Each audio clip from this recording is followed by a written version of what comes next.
When we call your name, just say here, present. Paul Malorani, Here, present. Jack Holloway, Diane Allen, Here, present. Teresa Manganelli, Present. Terry Marciello, I don't see her yet. Greg Bendel told me he will be late, won't be here, and myself, George Hooper, here, present. Town manager's not here either? I see Jeff in the little screen. Okay, Yep, I'm I'm here. gonna read this little blurb before we get going. This meeting of the Wilmington Senior Center Building Committee is being conducted via remote participation. No in-person attendance of the members of the public will be permitted, but every effort will be made to ensure that the public can adequately access the proceedings in real time via technological means. Members of the public who wish to participate in the meeting via Zoom can do so by clicking the link they see on the screen. Members of the public that would like to listen to this meeting while in progress may do so by telephone by dialing 646-558-8656, entering the meeting ID 898-0428-4261, then press the pound sign and press the pound sign again at the next voice prompt.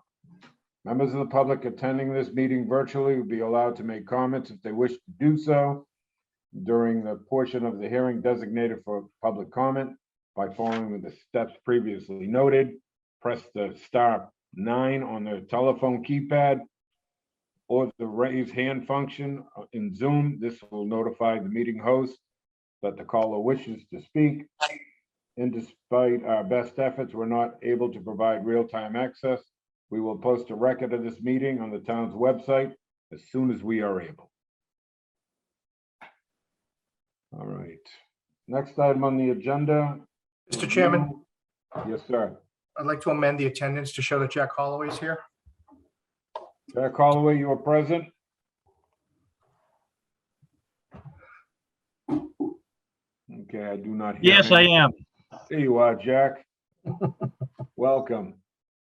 Thanks. All right, and they do expect Terry Marciello. Has everybody had the opportunity to review the minutes from February 23rd? Yes. Do we Yes. have any discussion on the minutes? George, can I just offer a couple of things? I think, first of all, I think they're very well done, but I think, unless I'm mistaken here, Terry, when she's referenced in the minutes, Terry Marciello, it's two R's, not one. And Teresa is TH, it's listed here as TE. Let's see, THERESA, is that further on down in the? Yeah, there's, I think it's Terry first appears on page 2, and then Terry and Teresa are on page 3 and page 4. And actually, right when you started the, sorry, Chair, also right on the first page, the motion has been made by Teresa Manganelli and seconded by Terry Marciello. motion was made by, to accept the minutes, is that it? Yeah, Terry, Terri, okay, Oh, yes. okay, I see that one. All And right. I can correct those spelling. Is the content correct?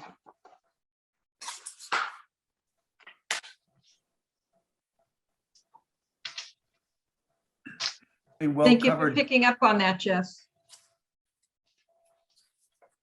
Yes. Content, All make a right. motion to accept the minutes? As amended. As amended? amended, yeah. Do I have a second? Second. Second by Jack Holloway. Motion was made. Was that you, Terry Marciello? Yes. Okay, motion made by Terry Marciello, seconded by Jack Holloway. This will be a roll call vote. Paul Malorani, Yes. Jack Holloway, Yep. Diane Allen, Yes, Teresa Manganelli, Yes. Terry Marciello with 2 Rs, Yes. and I, George Hooper. Okay. With 2 O's. 2 Rs. with yours. All right. Next item on the agenda, ROPM, status on the site survey. Just, I know everybody's had the opportunity to see it. Dan, could you review it? there's nothing really to review. Any issues, Site any survey problems? the site survey has been completed and delivered to the designer, so the designer can use it as a basis to which he can grab points and locate his building to the, 100th of an inch.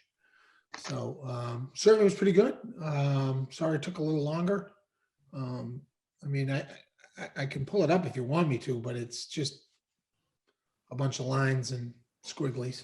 Was there any restrictions or anything that we needed? Because I know it's raw land there, so I didn't see anything after my review, but The only thing that I found a little puzzling was one little knob in the middle of elevation, and I couldn't determine whether that was a pile of debris or a ledge. that is a pile of debris. I actually went out to that site and looked at it. Yeah. Oh, you know what I'm talking about?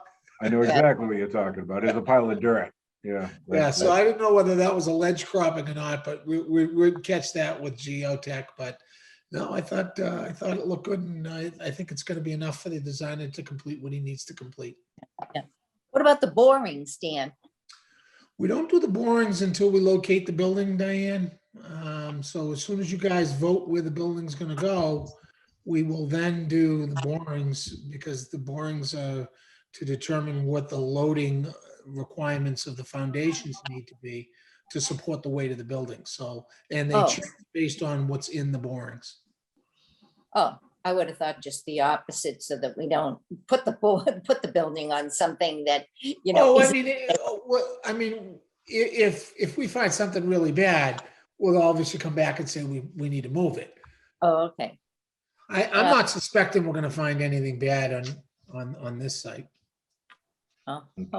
Okay, and so, are they in the process of it, or you said it's not gonna be done until we actually select the position?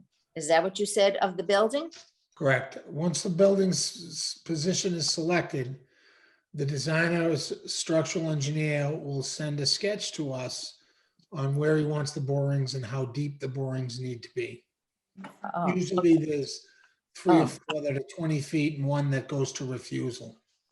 Okay. Refusal meaning that we can't go down any further. right. So where the building, so George, we never voted that the building wasn't gonna be in the back. of the No, park? we took a preferred. I don't think we voted at that time. There was a couple of members that were missing. Oh, And also that would be something that I would have to put on the agenda if we're going to take a vote on that. And I did not place it on there. We can discuss it if that's going to be the way to go. And then for our next meeting, we can lay that out as our. The boring will be helpful to us with regard to pricing the cost of the building, Diane. mhm. They're definitely needed for the construction of the building, but it's not the end of the world if they're not done until another month. I mean, it's certainly not going to affect anything. Mm. Oh, well, okay, it might be a little different with the other project. Well, the other project, when we get to the other project, we'll have a discussion, because I've got the plan for that, and although that's not on the table today, so. Yeah, right. Okay, all right. Right, yeah, we don't want to confuse anybody No. speaking on the other project also. No. Right. I'm confused as it is. So George, so because it is not an agenda item, we really can't take a vote? We can't bring it up for a Well, vote? it's something we should place on the agenda. It typically on something like that I would have with a possible vote on recommendation for the site. So, Yeah, I think in terms of the open meeting law, Adam, items that are to be voted on are, significant actions. Those should be, people should be forewarned that the committee may be taking a vote on something. Okay, all right. Go ahead, All right. Dan. Even though you Lee haven't, is even though here you don't tonight. take a even though you don't take a formal vote, I mean, if we get a sent tonight from the group that you like where the building's going, you like the parking lot layout, you like the angle of the building or whatever, that'll be enough for us to get started on lining up the geotech. We have reached out to 3 geotech companies to get pricing. I believe we've already kind of done that, but after tonight, maybe towards the end, we could just see, we can have the discussion and see what people's thoughts are and preference, but we won't take an actual vote, and I can put it on the next agenda. I can read the sense of the meeting and start to move forward. Right. Okay. All right. The next item on the agenda is the presentation and discussion of interior spaces, building layout by deeds. Lee? Good evening. Can everybody hear me okay? Yes. Fine. Excellent. It's good to be back. I have lots to share with you. First, a little housekeeping. Andrew, have you been able to connect with John and with Matt? Yes, I just sent them the invite information. They should join shortly. Okay, thank you very much. We're having a little trouble getting our consultants in, so we'll get them going. In the meantime, I'll speak of interesting things and vamp the best way I can. So I want to share my screen, and we'll start there.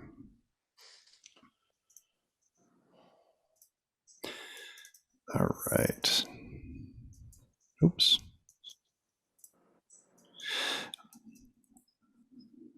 All right. There we go. Sorry, I was a little frozen there for a second.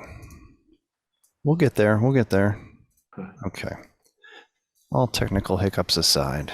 All right. You guys should see the PowerPoint now? Yes. Okay.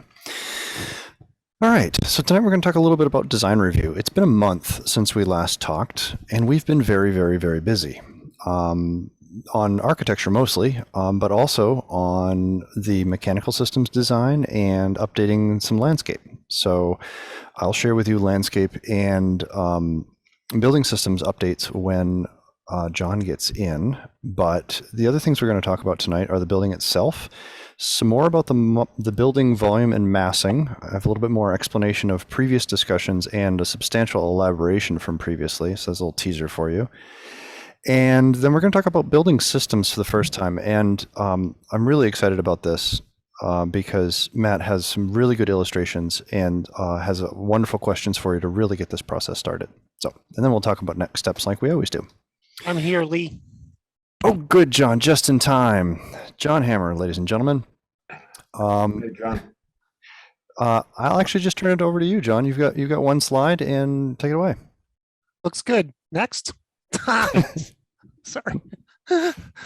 So, yeah, always great to start out with an What we did here is relocated the refuse area away from the corner of the parking lot and slid it up a little bit. So it's still in a direct line of sight and travel path to the loading area on the side of the building. And we moved the pickleball courts up into where one of the previous concepts had it. And then I also provided a walking path, a sidewalk on the top side of the parking spaces to get up to there. And the bocce court isn't shown because I thought it might be fun to talk about where you might want the bocce court, seeing how there was lots of discussion about where to put certain things. So I left that one open, but there's a clear space down at the bottom of the plan behind the building, or we did show on another concept plan, it could go beside the pickleball courts, but I'm not so sure that those two uses may necessarily enjoy each other, but they might. Depends on who you are. And I did show a buffer screening sort of pattern with what we call a tree line, woods line there, to indicate that we're considering screening there based on our last conversation. So I think that's the gist of the revisions from the site side of it. Yeah, and I think it should be noted that these revisions were made in the weeks prior to getting the survey, because the survey we just got. So these revisions don't take into account survey information just yet, although it's a pretty darn flat site. So we're really lucky there. To save John's effort and sanity, we're going to do a small geometric adjustment of the building, if all goes well from our discussion tonight, which will adjust its footprint a little, but we've already talked about it and it doesn't make much of a difference to the site design unless you guys want us to. So we're excited about next steps, and I'll kick it back to you, John, for questions. Well, when we get into the very exciting indoor cafe, the cafe space and the outdoor space, it'll be fun to talk about maybe later on what we can do with the outdoor space, which we mentioned last time. So Yeah. anybody Yeah, has John. any questions, though? Yeah, John and I had a great conversation. Go ahead. I got a couple of quick ones, and then I'll open up. One of the questions that came to me was, how many pickleball courts? So, and I'm looking, and I know you've relocated the 2, and I don't believe 2 is going to be enough for this building, obviously. So we're going to have to kind of figure out a way that we can line this up where we can at least double what I see here. And I'm sure Diane's probably in agreement with that, you know. But I knew you talked about another area where these parking spots are, but I do kind of like them up there, but I believe you're gonna have to increase that. And then I had one more, but when we have the building design, when we look this outdoor, this patio, are those, are we planning on pavers or something like that, or is that going to be more hardscape? Something harmonious with the building and useful for the senior center users, but a specific material hasn't been picked at this time. Yeah. Right. A hardscape of some sort, absolutely. We definitely are designing a hardscape outside of that cafe area as a way for the building to spill out and take advantage of that before we get to plantings and grass and that kind of stuff. That's as far as we've gotten. Right, and I knew you had, I saw where your exit down that back part of the building, maybe we want to extend that a little farther, but that we can talk about. Yep. I'll let other people ask questions. Any questions? Georgia, I'll just ask the first one here. Regarding the outdoor space there in the back, I know that we've had some talk about it, like a pavilion, you know, that you know, people could sit a permanent type of pavilion versus just, you know, the patio area there. Is that something that we were still thinking of putting in? I mean, we do have a significant amount of area there out back. So, Would You know, something Diane, go I ahead. was just gonna say, would something like a permanent pavilion be appropriate versus, I know you see these tables oftentimes in some of these outdoor cafe areas where essentially it's the table with the tent, the pop-up tent that kind of runs down through the middle of the table. And that way in the wintertime, they can be folded up, and of course that becomes a storage issue, I guess, but just throwing that out there. I knew that this was going to come up, and it's not that we're ignoring you at all. We actually would like to share something with you a little further into the presentation on how the building can extend into the landscape. I'd like to offer this as a point of thought that in addition to what Jeff said, which I think is a really good idea and something we should be very aware of, what is the pavilion doing? If it's just doing something for us in the summer, does it need to be constructed out of building materials, or can it be something like a tent or a shade sail, or maybe just canopies of some sort that are associated with outdoor furniture? So that's the first thing. Does it really need to be constructed, and what is it doing for us? And the second thing is, what do you want it near? So I'm going to push this one back to you, Diane, in the committee, because if we're going to build something in the landscape, we want to make sure it ends up in the right spot. So a pause on the pavilion until you see the 3D imagery, and then there'll be other things to talk about there. Okay. But to your question, George, I would be interested to know from the committee how many pickleball courts you do want, because they're not small or cheap. So we want to make sure that we build the right number and put the right number in the budget, but we also need to plan around them. I'm sure whatever we build, yeah, you build it, they will come. I have that feeling with it because I see what goes on. What do we have? 2 down the town hall now, correct? 3. 3, 3 now? yeah. Right. And they're pretty busy. The other thing to just consider, and, you know, I don't know what folks' feelings are on this, but, you know, to the extent there are, whether it's 2 or 4, whatever that number is, you know, given the demand for pickleball, and certainly I see it out my window all the time here, it's highly likely that people who may not be necessarily affiliated with a senior center, maybe spring chickens at 55,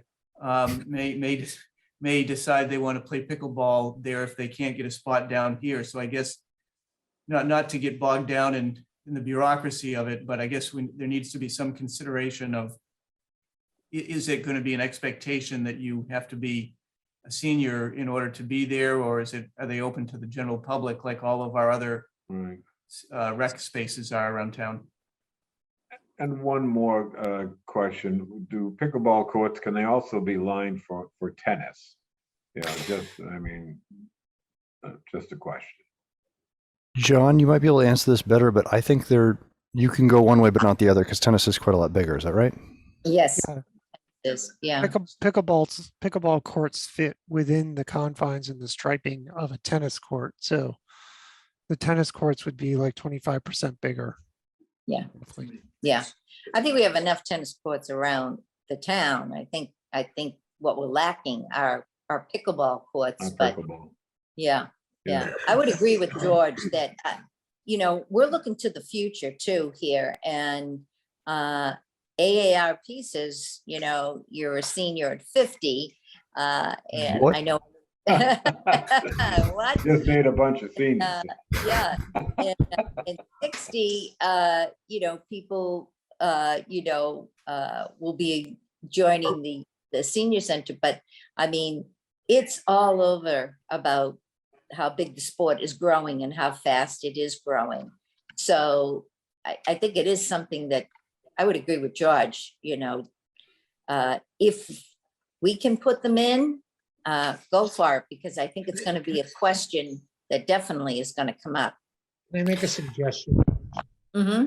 So for the purpose of this discussion, which we really don't know whether we're doing 2, 3, or 4, I would suggest he takes the pickleball courts and he has the net parallel to the St. Dorothy's property line, so that it's the pickleball courts are one side's facing the street, one side's facing the St. Dorothy's, and stack them going down the lots that are there. We should be able to easily get 4 in there. Yeah, I agree. Lots I of agree. courts in there. But the solar orientation is ideal the way that they are now. So we would be compromising the playability for more of the courts, for what it's worth. Yes, I agree. You How can do we turn get them. the courts in there? Do we have to stack them that way going Yeah, down? yeah, What you'd if they have to were, take. what them if they in were and moved out. up a bit?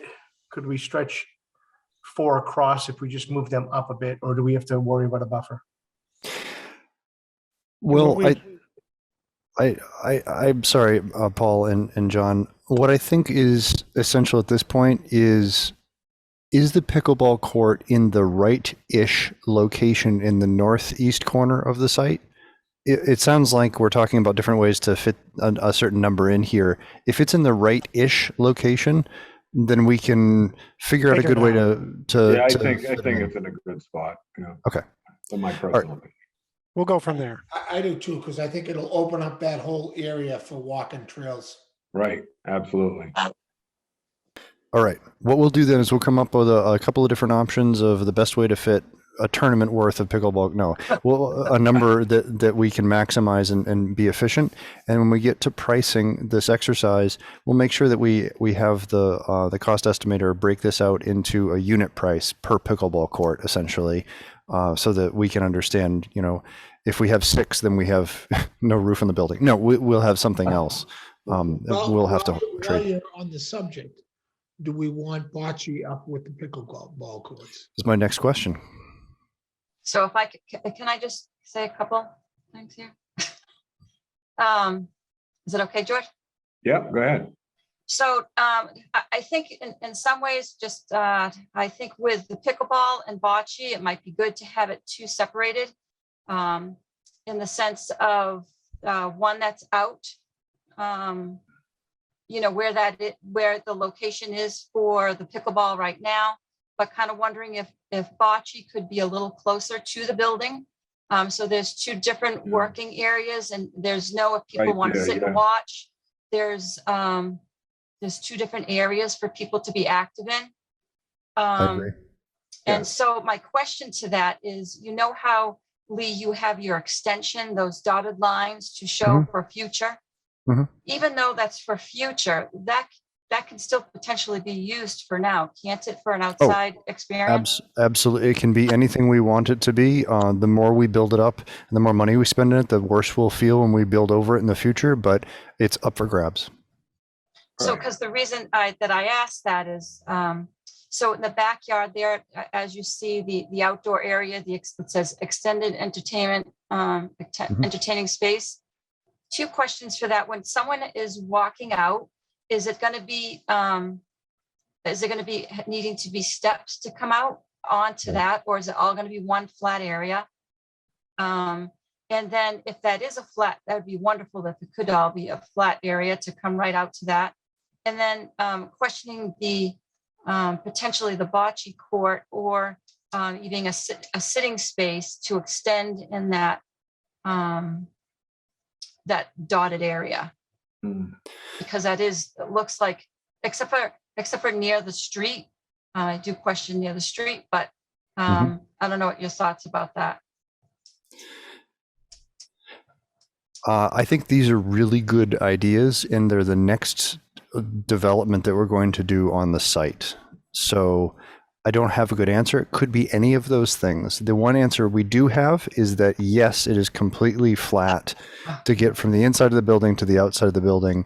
All points of entry or exit in this building will be at 0 grade. In other words, you can roll right in with a wheelchair, or scoot right in with a walker. It's all completely level, which presents a little bit of a challenge for us, but we can do this. We've done it before. And so when you go out to that patio, you'll slide right out the door, and it will shed water away, but it will be otherwise right flush with the entry light. Is it okay if I ask another question, George? Go ahead, Terry. Cool. So my other question is the front of the building, where we have, where you're exiting out, and then you have, I'm so sorry, I can't, and I don't have my other copy. I can't read that, the writing that's there right now. This right here, it says drop off and fire lane.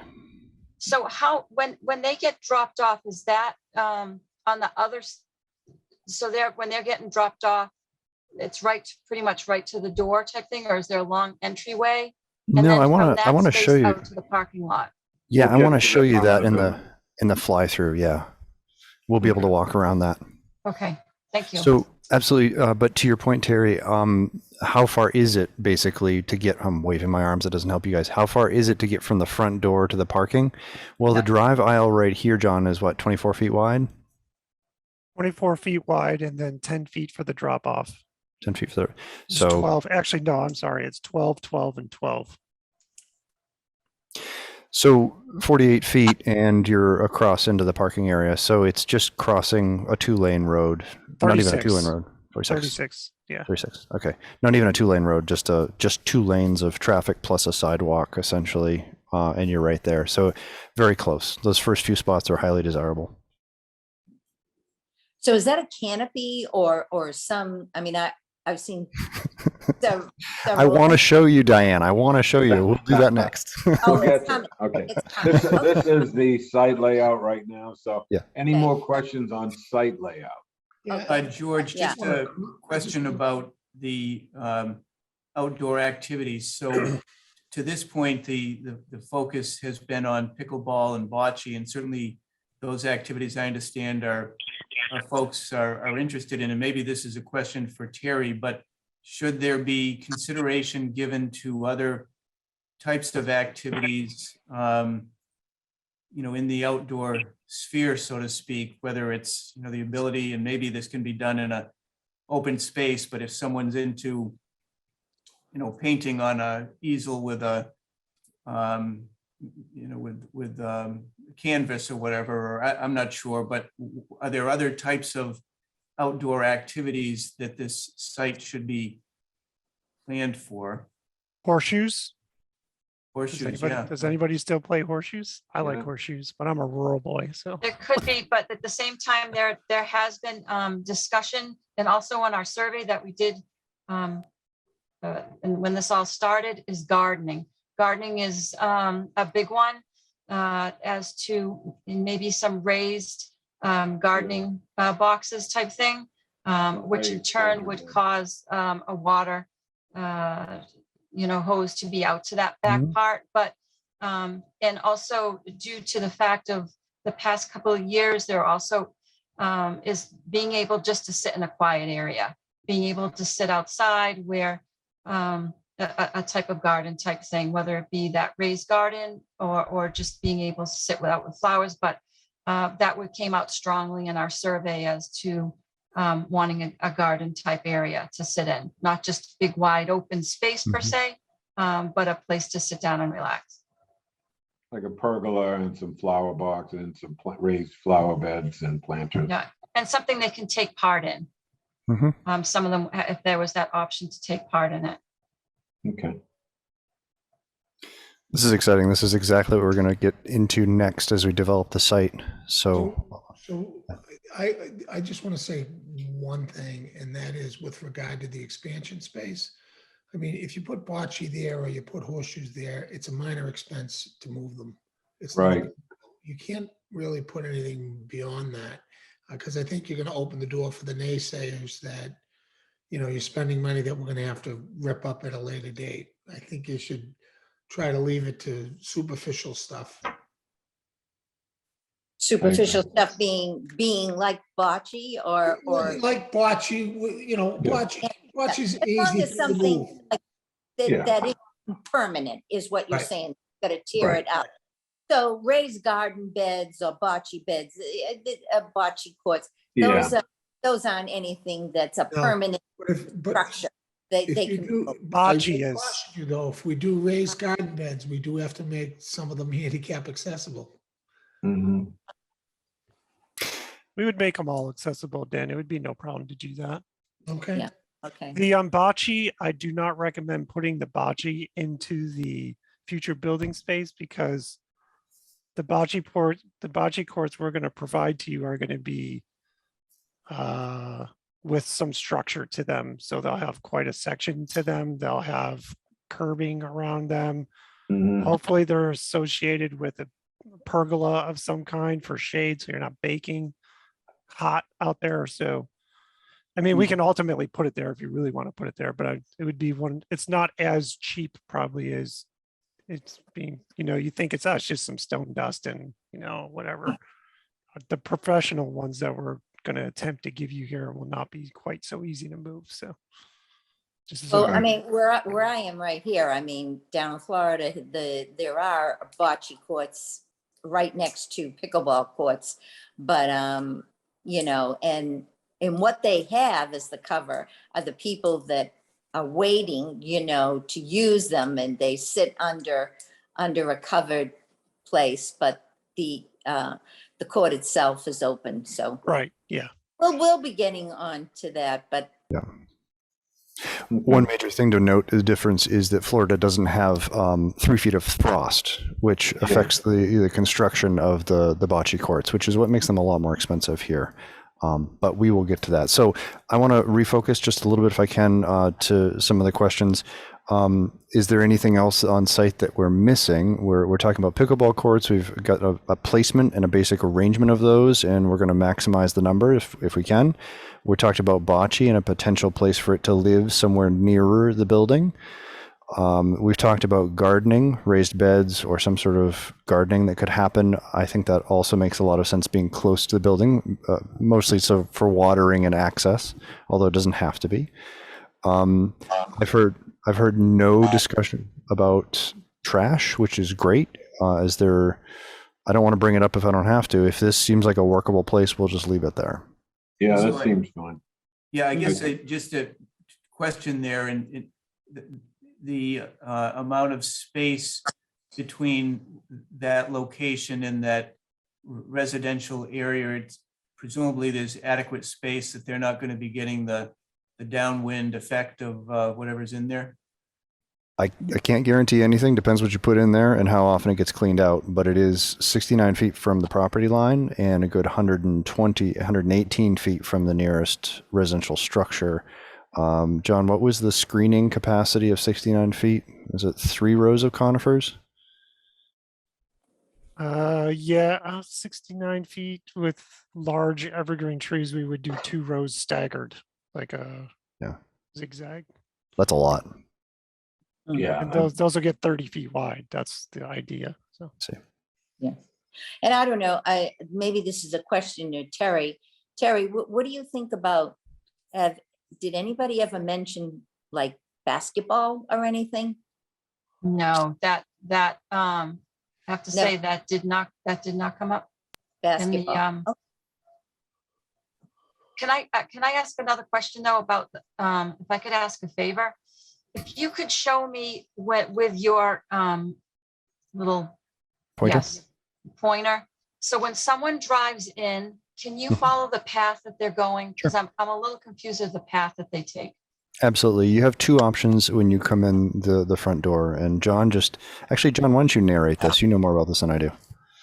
okay, so when you make the right turn or the left turn off of Main Street, you can have the first right of refusal of the accessible parking spaces there.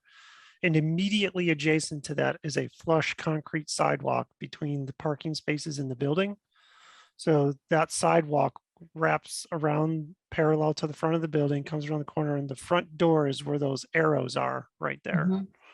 Okay, so that is all flush with the drop-off area, most likely. Okay, so Okay. if you don't get a spot in the pull-off there, you see the arrows, you would continue out to the main drive. Sorry. Okay. And then you come down there and you'll see available parking spaces, or you can drop off, whichever. So let's do the drop off scenario. You're going to drop somebody off. You pull in off of the road, you come in, you pull under the drop off space, and then you would let your passenger out and they would go across the flush sidewalk and into the building all at grade. Okay. And then you would find yourself a parking space, hopefully close by. And then there are sidewalks, those little lines so the gray lines that run perpendicular, those are designated crossing areas. Oh, okay. Those lead to sidewalks that are at the end of the islands, actually. So those would be concrete sidewalks. And then that connects to a concrete sidewalk where Lee's mouse was, the path to the pickleball space. Right. And then you can go up to the pickleball space. So when it comes time to leave, Mhm. so I see how they're going around and they're going over those handicap crosswalks in the park. And so when they leave, they just come down to that same area. Yep, And- take a right and go out to the drive. Yep. And have that choice of either the right-hand lane or the left-hand lane as, okay. And All right, Lee, just we trying to have have, a better idea of the layout. So when people come out and people coming in, I just couldn't, and the part that was confusing me, I'm so sorry to say, was the handicap right. crossing. So that's what it was. Yeah, those are just the white painted lines that you see when you get to intersections. It's the same idea. We don't technically need them on interior parking spaces. We don't technically need detectable warning panels in these places, but we try to err on the side of safety, and we try to use concrete sidewalks at the bowl nose of those islands and stuff. If we end up in a different situation, we can do some different things. But ultimately, the added benefit of this design is that there's no dead end parking here anywhere. So you don't end up in a parking lot that you can't turn around. In every situation, if you don't find a spot, you can loop around to someplace else, including the bottom, and that accommodates the fire truck down there. So the top doesn't accommodate the fire truck, but the bottom loop does. So when we meet with the fire department, we'll show them on a plan, this is how we expect you to maneuver. That's it right there. The trash truck can do the same thing. What if there's an event at the senior center that lets out and there's a bunch of people leaving the building at the same time? How does somebody pick up their person at the front door? If Good you were question, going, Paul. Thank you. if you were going to pick up, well, we can't have the drop off on both sides, first of all. Right. So Right. ideally you set it up for drop off so that you can get out easily and then go park. If you're going to pick somebody up, which I don't know if that's a common way of doing things, but we always try to accommodate for the drop off. You would either go to your parking space and not get picked up, or you could go out to the front and loop around that handicap area. No, Lee, go out to there, loop around and come back, and you could be into the drop off area pretty easily. The other option is you could be into the drop off area facing the wrong way, which there are a lot of locations that have the drop off on the wrong side for drop off, but the right side for pickup. So you got to sort of pick and choose how you handle that. But the idea is that we're accommodating drop off and not pick up so much. I'm not Well, sure you like I that answer, but Paul's raising a very, very good point, though. What he's saying is there may be people that, after a big event, the same way you drop them off, they need to be picked up. So, you're going to go out to your car and come around, pull out the wheelchair, or, they're going to be in their wheelchair and, going to have to get them. So we have to think of a way that's going to work. I mean, you also have the van that drops off and picks up as well. Well, So I could see how the van would work, because the van would work. the You're van right. would You be, have the to- van would yeah. be fine.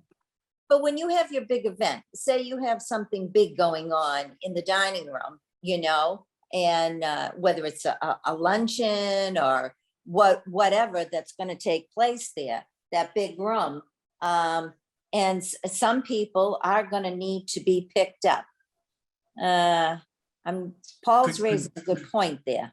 Could those people go out and it's kind of I guess I'm saying the back area, but essentially where you have the loading space there, there's that little, Service entrance. yeah. I was maybe almost that's not the going to best say, place. can something be done with a number 240 is there, and maybe do something about the traffic flow in that lower parking? Why not just extend the fire lane and drop off lane an extra 30 feet so that when you loop around, you can pick them up? Just like you'd be dropping them off. That's a You good loop idea. around, Pick them up. Yeah, just have the loop around, right, extended. Yeah, so do something drive there. Bend it down a little bit. good idea, Dan. Thank you, Dan. Can we get on to the Okay. next subject?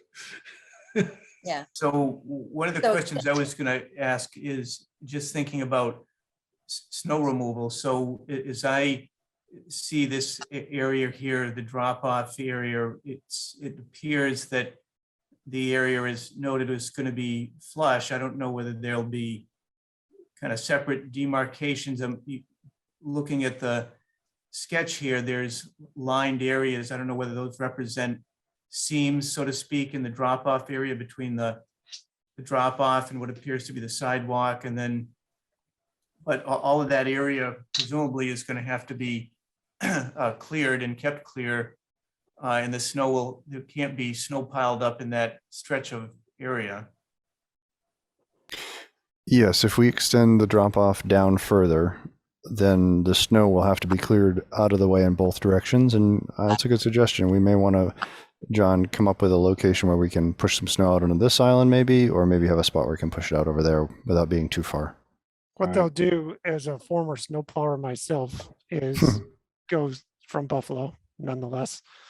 I would go as with one of those trucks, the big ones, I would go down the drop off lane and then the curb will present itself revealed at a certain point. The plow will rub up against that curb. You'll go down towards the turnaround area and push it right off at the end where the dumpsters are Right. over to there.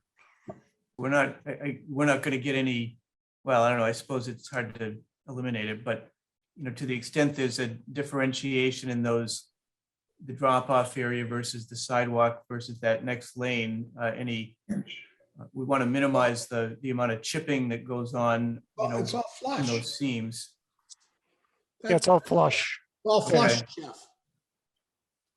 All right, The bull knows that where the 240 is, we may or may not, depending on drainage, introduce a curb reveal there. So people aren't going up onto the sidewalk around the corner. But Yeah. Anywhere that you're going from parking spaces, the sidewalk will be flush itself. So the idea on the snow plowing though, is that they'll go straight across the front of the building, across the drop off lane and push it straight through. Cause I mean, that's what I would do and go straight past the dumpsters and put it into the, Into the woods. While we're on this, might as well ask the question. Do you want to spend the upfront money and do granite curbing on the entire site? Or do you want to just do granite curbing on the curves and, or we should only need curbing where it isn't flush, right? right? Yeah. And technically we could not do curbing anywhere if you wanted to do that. Mm. We can look into I that. don't know, you know. Show your pointer again where we would have granite curbing, right? For the Coming road, off the street. the Yeah. road. We're definitely gonna have it at the state highway. That's a requirement. Yeah, Right. But, you know, if you're gonna be plowing this, they're gonna ride the curb. I'd prefer it to be granite. right.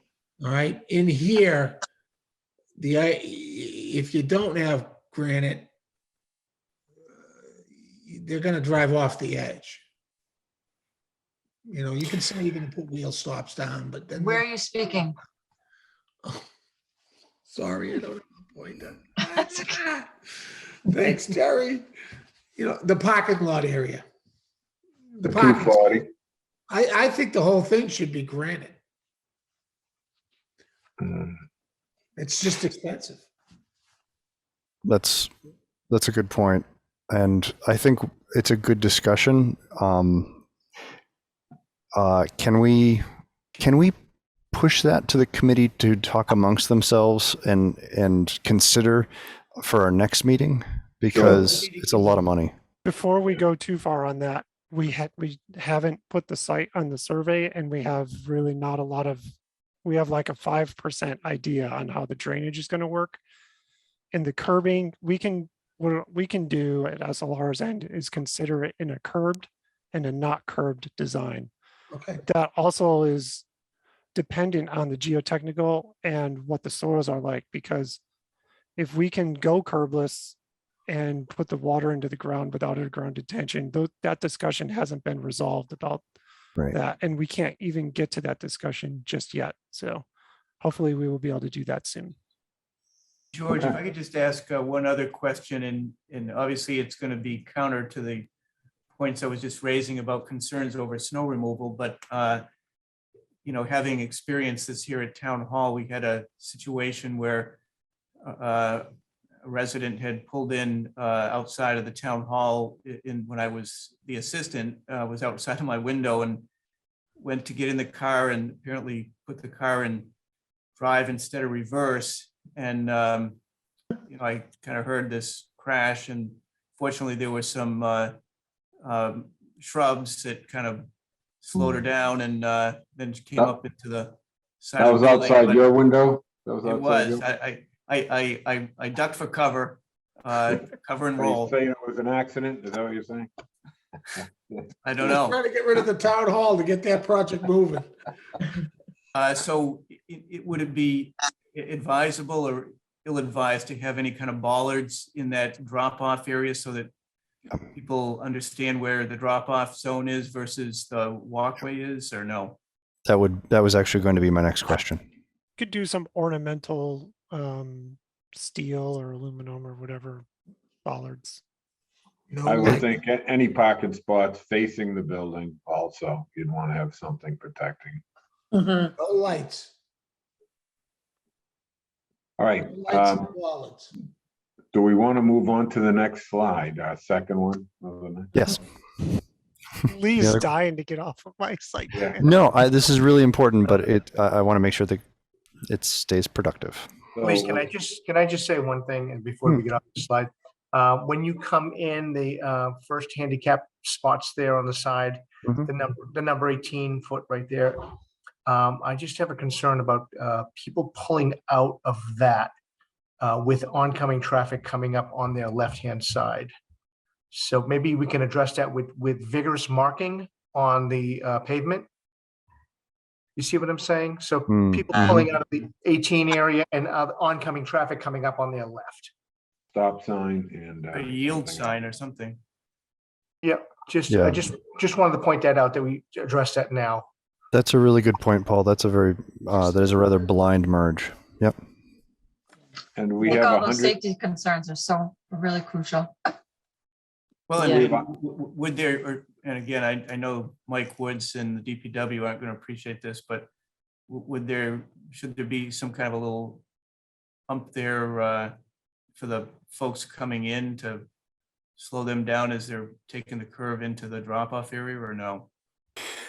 That's a really good question. I think John can speak to this more adequately, but generally speaking, there are a number of passive traffic calming devices that are being used here. The width of the lane, the curves, the amount of things that are happening, even the crossing striping is a passive traffic calming. So John, what do you think? Do we need more? The best way to address that is to make the exit out of the accessible parking area perpendicular to the radius of the curve so that it's not at an acute angle like that. But it would cost us one of the van parking spaces.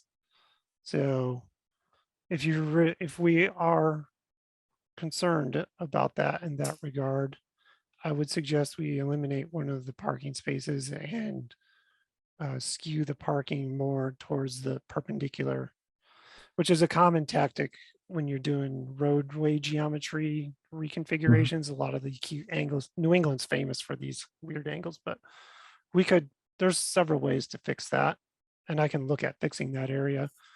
We could also maybe slide it down. We could slide the whole I parking think lot so. possibly towards Main Street a little Right. bit. And that would help too. Maybe I can save the parking space. I just want to be careful that we don't get the entry to the parking too close to the turn in Yeah. off Yes. of Main Yep. Street. Yes. That's the Yes. problem. I think we can go maybe 10 feet closer to Main Street and then maybe not lose the parking space, but we could do a little bit of a shift and then skew the parking back perpendicular. It'll just be a little awkward. It'll feel awkward when you go to make the turn towards the drop off is all, because it's not a nice, there's a little chicane in it.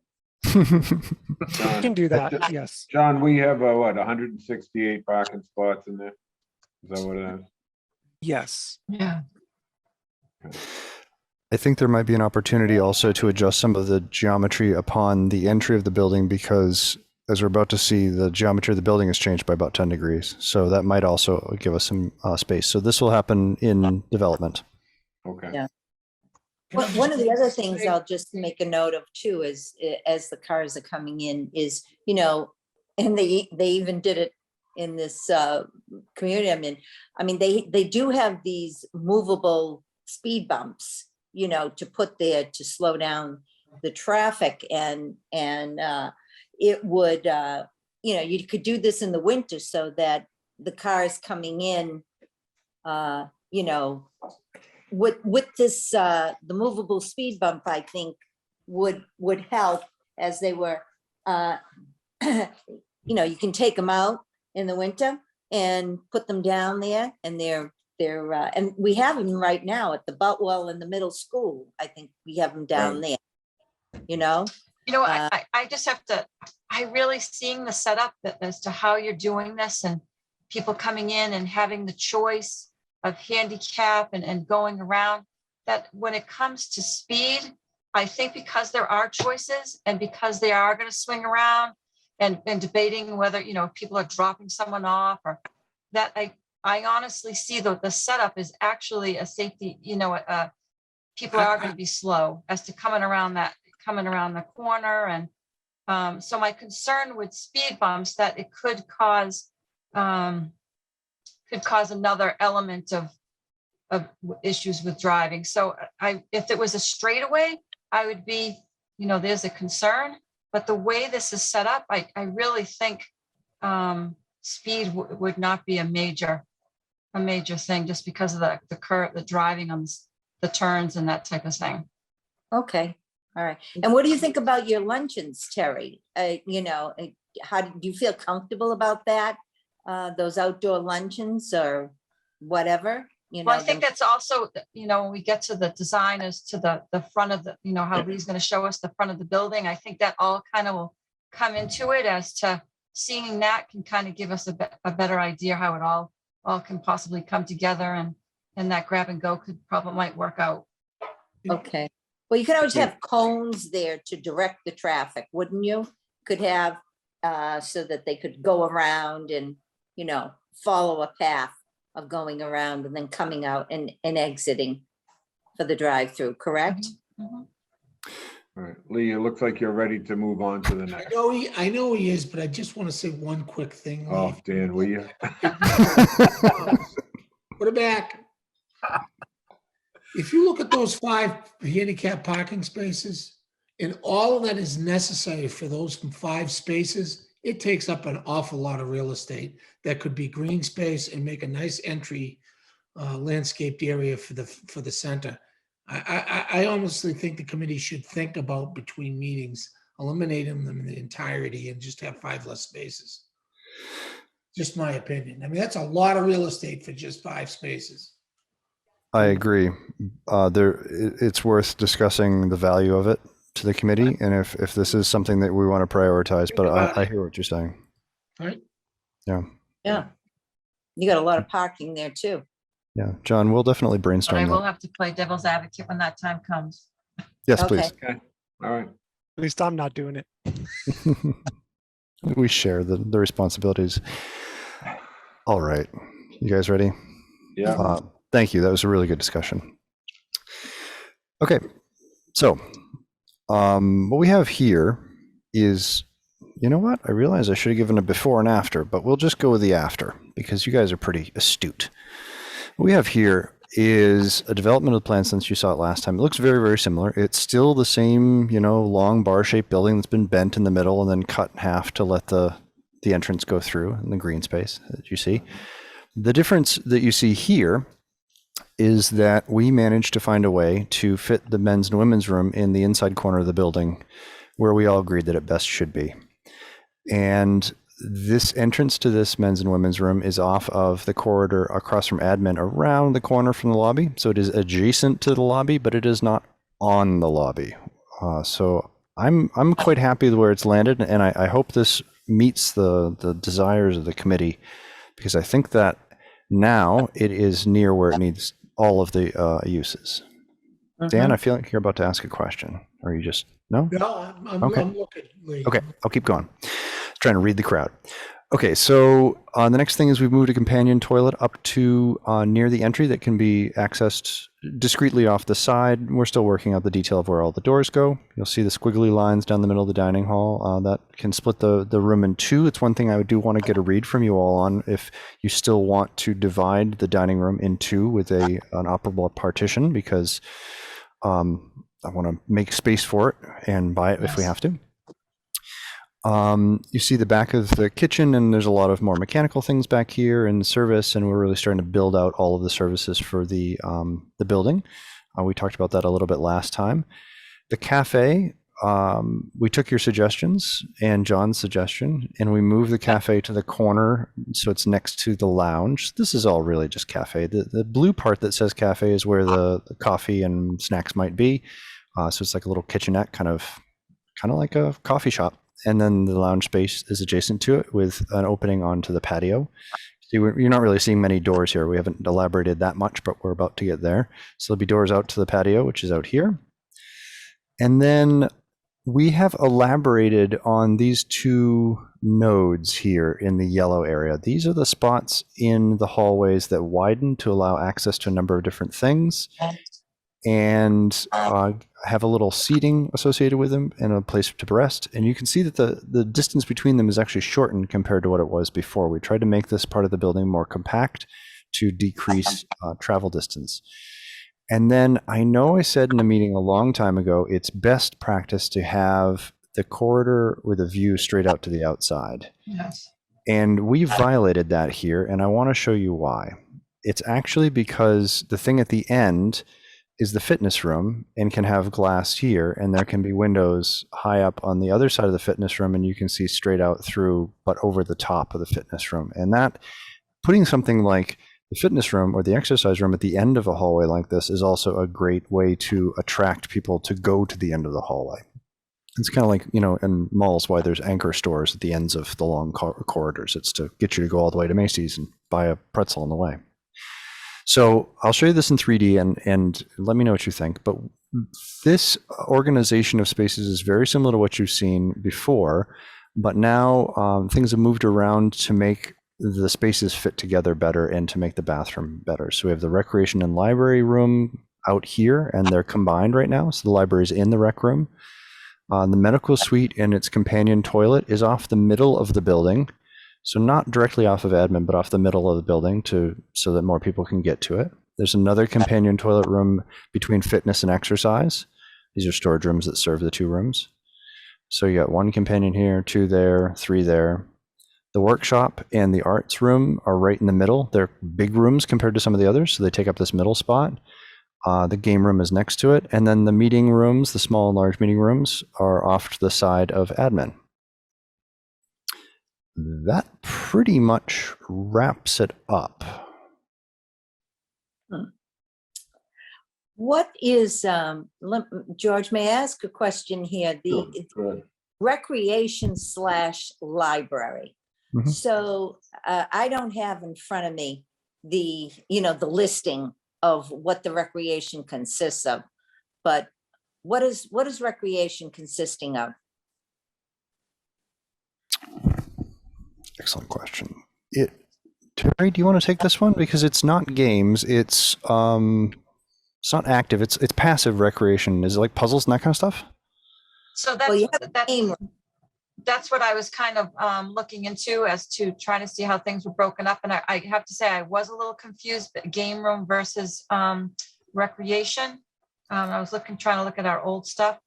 But there is a room that should be passive, as in puzzles, board games, card games, that type of thing. And then then another room is like a billiard type room. So which is which, I'm really kind of not sure. I think It's going to be next to the library. yeah. The billiard room is next to the library? No, passive. Oh, passive. I was just making sure, I just want to make sure that I'm not speaking. The game room, I would think, would be the billiard room. You wouldn't want to have a billiard room in the library. No, No. absolutely, Right. positively not. Right.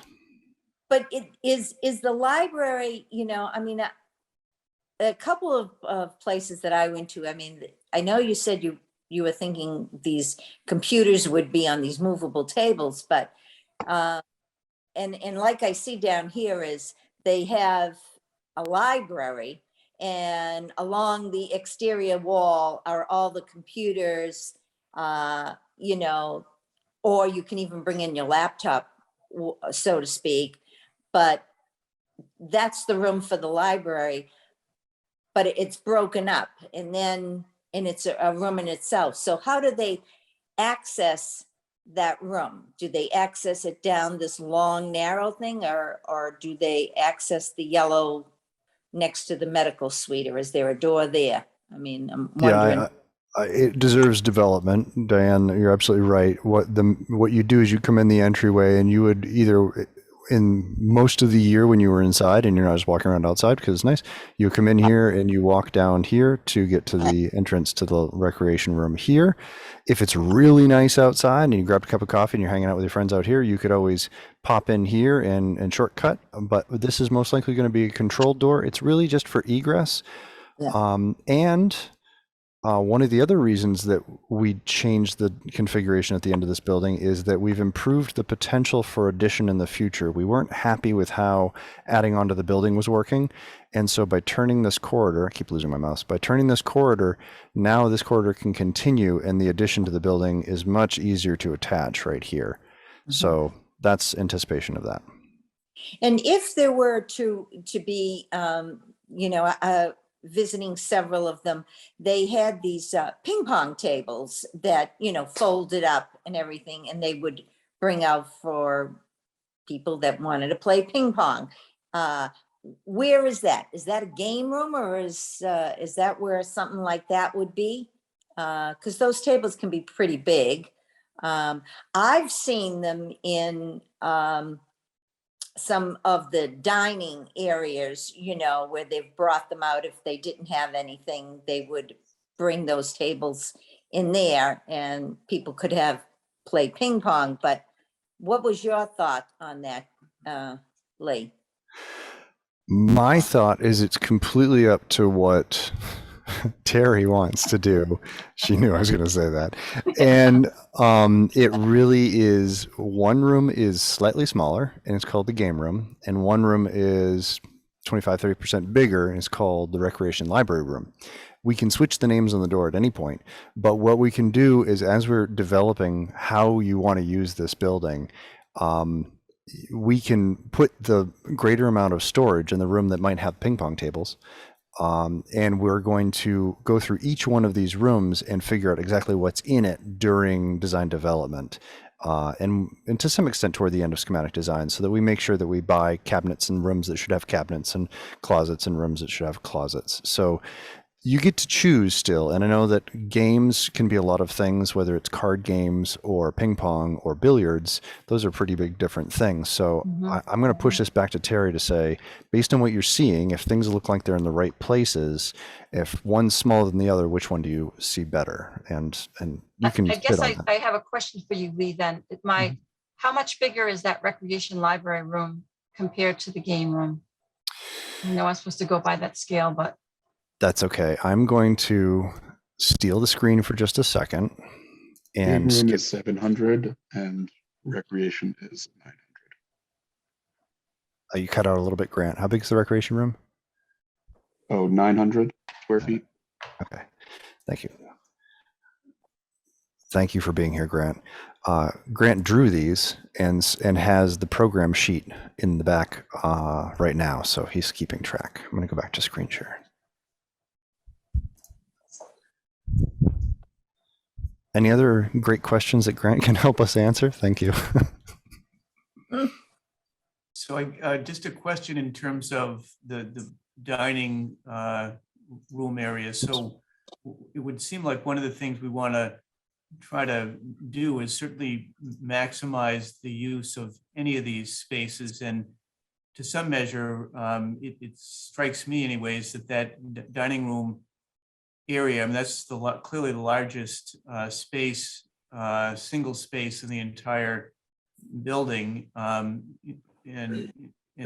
by design, obviously, because of the prospect of having larger functions at different times, but those are likely not to be happening on a daily basis. So to some measure, it strikes me that space, to some measure, serves as flex space. And I guess I would think that we should consider what kinds of things can go on there, even if it's only in a portion of the dining area, figuring that the other area people may want to sit and have lunch or whatever. But we're talking about ping pong tables, for example.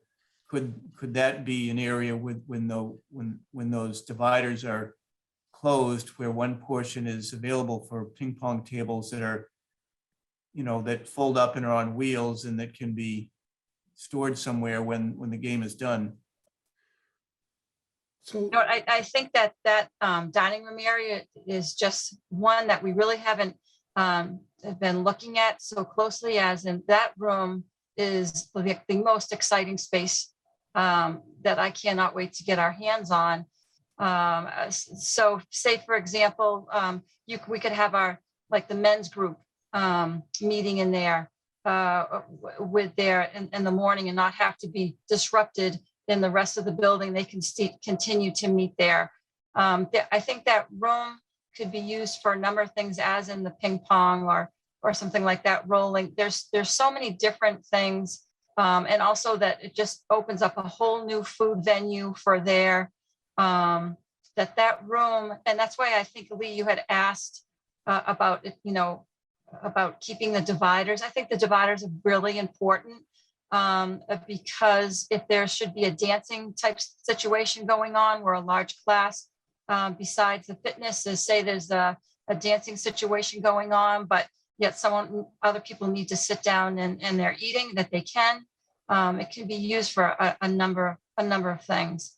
But that I just cannot wait for that area. I also do have another question as to just a little concern is the medical suite. Ideally, it would be wonderful. I think we had spoken as to keeping that somehow closer to administration, just because there are some situations that do occur right now where it's hard for us to go from one end of the building, and this is a small building, to the other to getting to the nurse. And when she is here, or if there's a medical situation, having that space for people to go into. Is there a possibility that we could switch that over, maybe even for and I'm not sure how, but is there a way of getting it a little closer back to the administrative area? I know that's asking an awful lot because the way it seems to be. Swap with the small meeting room or something. Yeah, sorry, I was agreeing and nodding along, but I was on mute. I don't think that's a big ask at all. Grant, Okay, Grant and I were talking about this, and I think there's some flexibility in that corner with the meeting room and the small meeting room. Don't you think, Grant? Yes, absolutely. Those rooms are only slightly different in square footage, and the only reason that I have it in the hallway, kind of in the middle of the building, it's not really going to get a lot of natural light. I assumed that was a more private space, and I was hoping to take the opportunity to make that small meeting room and the meeting classroom have really transparent materials there. So, it could be Sorry fritted about that. glass or something, so you could get. I'm just telling you what my thought process was, but absolutely they can be switched. No problem. So two really important things. Jeff just said something that was important regarding spaces, and Diane said something important regarding ping pong. If you take a look at this plan, the really important part of this plan is that there's only 2 rooms in this entire plan that are never going to change, and that's the medical suite and the exercise room. Everything else, it might be arts and crafts for you, Terry, but the next director might have something else. It's flexible. Exactly. And they're all different sizes. The exciting part about this is they're all different sizes. And I think we're getting hung up on the names of the rooms and not the sizes of the rooms and the possibilities of the rooms. When I look at recreation library, I think of cards on one side, and I think of reading and on the other side. And however it goes. But I also see it as Zumba, if all those functions go away in 20 years. So I like the fact that you've got all these different size rooms, and the only permanent one really is going to be exercise equipment, because you can't move that stuff, and the medical suite. Everything else, it's just a name tag on the door. Although I would say one thing on the layout is the workshop, and Terry and I talked about this too. The workshop, he got his interior area there. I just think, you know, the workshop's could have sawdust and things like that. I know originally we moved that workshop from more near the end of the building. Now we've made it an enclosed room with no windows. If the kiln could be moved over so that the workshop goes the full length, that at least there's ventilation there. Well, there'll be thought- ventilation regardless, but I hear what you're saying, Diane. That's a really good suggestion. The kiln doesn't need an outdoor window per se, Right. but it might be nice for the workshop. I think there's a potential with what we were just talking about with the medical suite kind of moving things like a game of Tetris. You move one thing, something else moves in its place. I think that there's a potential to move the workshop around a little. And I'm with Dan on this one. There's very few rooms that are going to be nailed down, and even the workshop at this point, you're probably remembering what it was before or what it was in the basement of the existing building. I don't know. Seeing those tools in person, they've had a good long life and they might not move. If you're going to have some sort of tools, power tools or hand tools, it might be worth getting new ones and really designing a program of use for yourself. It may not be old bandsaws and lathes and that kind of thing. There's a lot of safety concerns with those, and we'd want to make sure it was a big enough shop for that. So this is kind of a placeholder. Yeah, okay. Yeah. We just gave the death knell to the equipment. I do have to say that was a gentleman did email in. He's been very attentively watching these, and that was one of his issues that he did bring up as to just concern with noise and stuff. So as the workshop. So I do want to mention that because I know he's watching now, and I know he's being very attentive to that spot. But yeah, Absolutely. I think you're a really good idea, thing there, Dan, is saying, everything's interchangeable. The only other thing I don't see interchangeable is that art room, due to the fact that we, with the ceramics and the cabinetry that we needed for paint, for the painting and stuff. That's the only other room I see that once it's there, it's really a room Certainly that in the I bathroom, can obviously. assure Because the you sink. that it could be a classroom. Mhm. All right, it could be a classroom with the counters cleared off and a classroom with a sink in it.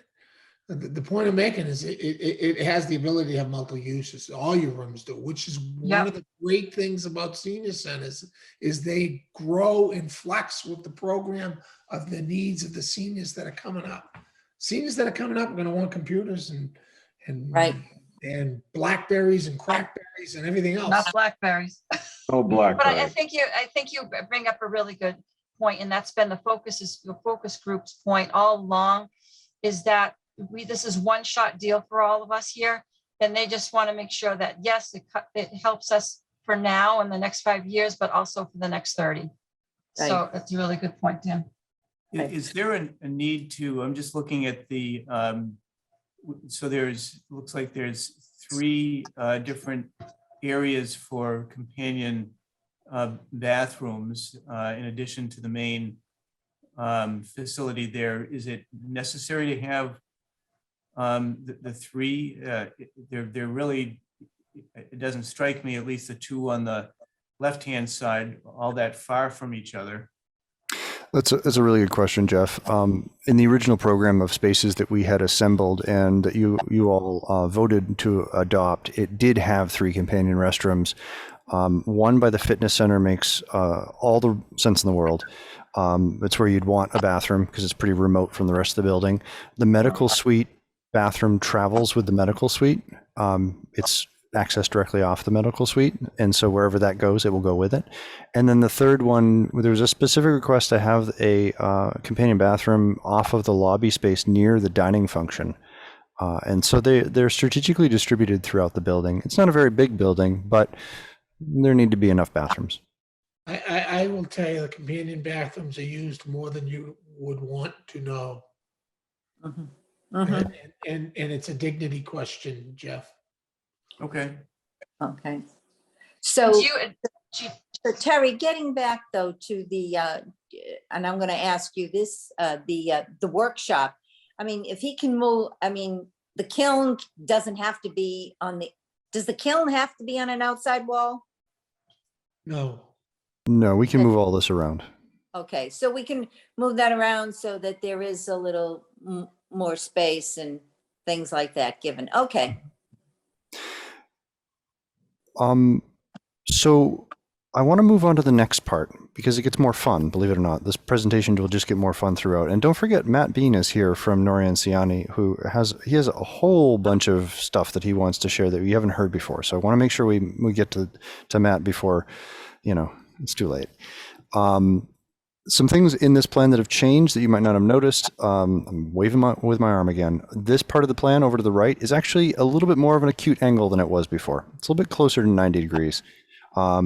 This will actually help us in the site plan a little bit. Doesn't make a huge difference, but was one of the geometry adjustments we made to make the bathrooms fit and a whole bunch of other things. So we actually took a really careful look at this plan and rebuilt it in order to make the pieces fit. So I think we have some flexibility. But I'm going to show you some 3D stuff now, if I may. That's the wrong screen. Take 2. Okay, design review. A number of comments came up about the shape of the building last time, and we really wanted to respond to you in a concerted way. There were some comments about why does the roof has to be this way? Why is it slopey? What does it look like? Can you put a simple roof on it? What does the simple roof do? And so we have a 4-step slide progression here that shows you kind of simple to where we ended up. And then there's a bonus at the end. So this is the shape of the building you just saw with just a roof to cover it. And it's missing a number of things. There's no canopies, there's no pop-up, there's no space for the dining space to be bigger than anything else. So something has to happen. We need to do more than just this. Next thing, we lift the roof up a little bit. We put some canopies, what is the word? Small canopy roofs on the sides. Pergola, thank you. So we extend the pergola and to engage the landscape a little bit more, but there's not a lot of differentiation and it's still missing articulation. So by splitting the building in 2 like this, having a tall roof on either side of the entry, now the building's shape looks quite a lot like that plan diagram where there's the 2 sides of the building and the access through the middle, and it gives you a cue of where to go. And then finally, this is where we ended up from last time, where the building was picked up in the middle even more to allow more daylight to get into the center of the building and to have further articulation and take advantage of the height of the building on either side. There's that. But wait, there's more. Now for the fun part. We have been working on an elaboration of this building, and I don't want to ruin it just yet. Do you have any questions on this as it stands? Because we've taken a leap, and I want to see where you are on this before we leap. I defer to George on this. George, what is your feeling about Well, I like step 3, and I understand what you're talking about as far as you're trying to lift it to bring in more ambient light into the room. I understand what you're trying to do. But as soon as you do that, it seems to change the whole appeal of it. My opinion, obviously. The roof line that when you dropped it down is fine, as long as it's not flat and we don't have an area where snow drift's going to build up. I like the pergolas out the back. I think it's a great idea. I don't know, step 4, it all of a sudden makes it look like a modernized building. I know, but I'm going to let you keep going on and let's see what it does. I will take the modern building as a compliment. I do appreciate that. Yeah. Okay, so Can I make a comment? please. Thanks. You mentioned that we could get more ambient light in with this final step of bumping up the roof line. Where is that coming from? Because it's actually a question, Teresa. This building diagram is extremely rudimentary and doesn't have lots and lots of windows. We do that so that we can keep the iterations very quick and see what one thing might look like versus another. It's hard to say, I'd put a window here or put a window there. I'd rather just show you. that's actually the next thing that I want to do. But it would be up in the middle here. By picking this roof up, you could get more light in the middle here. Oh, all right, so not from the wings. A little bit from the wings, and that's Oh. actually why we changed the plan of the fitness room.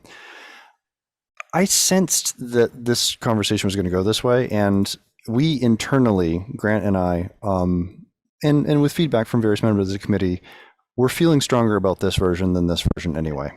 Right. So I think Terry said it right. I mean, Teresa, sorry. She would put the word wings, calling it stuff. And when I said modern, I think more contemporary is what I kind of meant on this here. I like both, contemporary or modern. They're both good for me. Can everyone see the dark picture that I'm showing? Yes. Yes. Okay.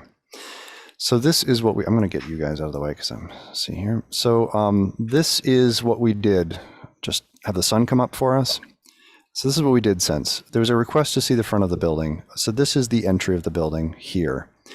And what I'm going to do is I'm actually going to fly around and we can change the time of day. I know the whole thing is grass right now. That was 2 minutes before the meeting. I put the grass in so that it wasn't floating in the air. So forgive me for the grass. We'll get real things in next time. So this is the entry as you come up to the building. The person standing in front, her name is, I can't remember what her name is. Terry Marciello. I think it is Terry. Yeah. She's about 5'4".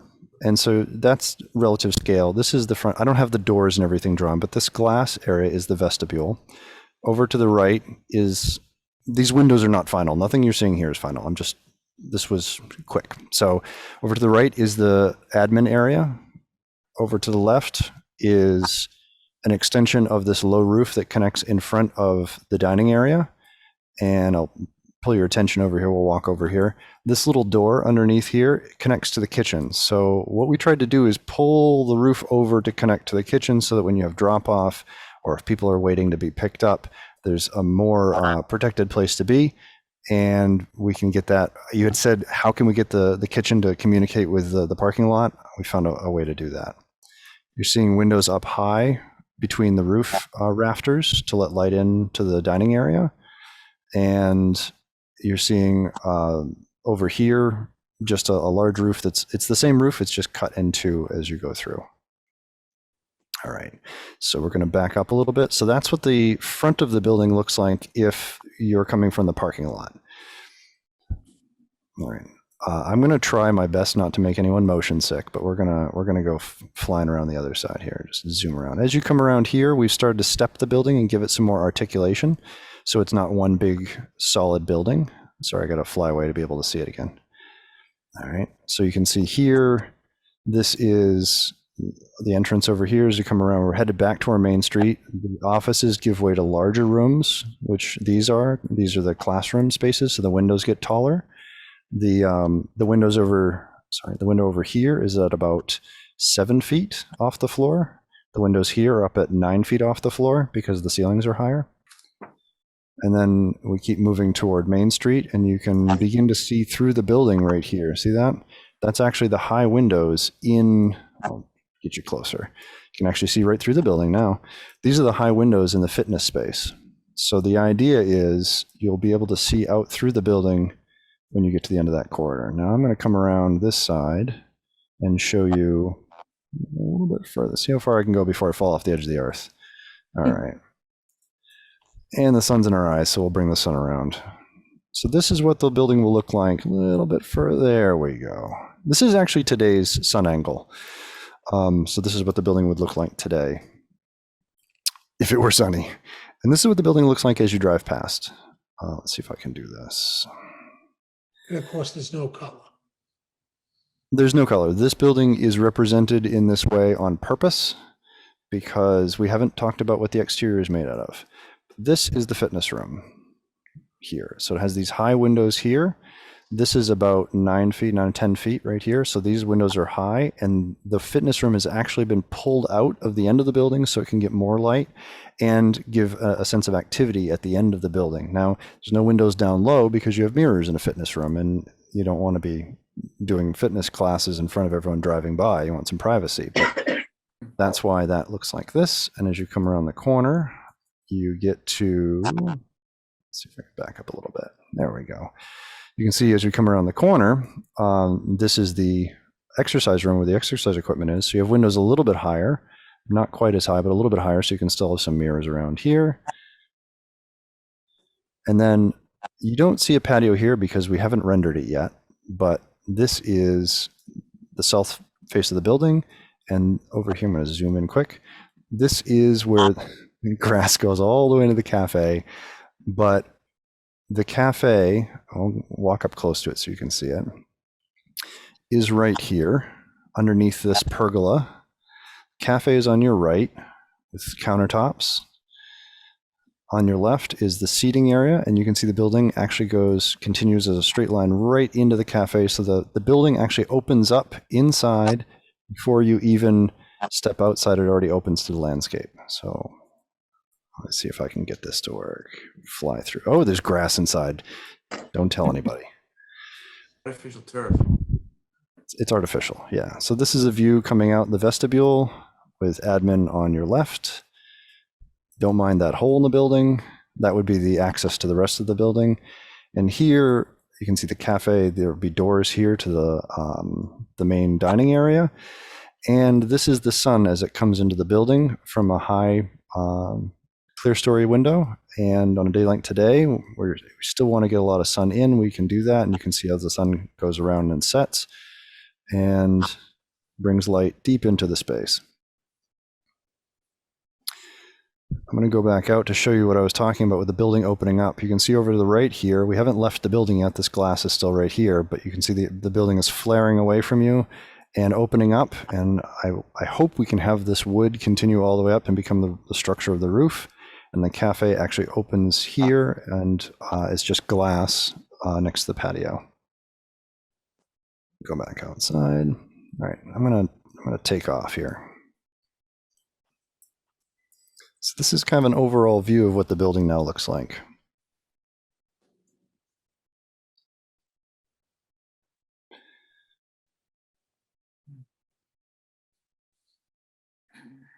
I like that everyone is enjoying my fly around. Hope if you have any nausea, please look away. This right here is the south or the east southwest view of the dining area with windows up high and windows down low and a protected area to sit under. You can see how the sun comes around, and toward the end of the day you get some sunshine, but most of the time it's just like a front porch. And a little pergola over here. So Diane, you were saying earlier, what if there was a pergola? Could it have something to do with the building? And I said, just wait for it, because the pergola is actually the roof structure with the roof taken off happens right here. And there's a chance that that pergola could continue out into the landscape over here if the bocce courts are nearby. All right, I'm going to back up again.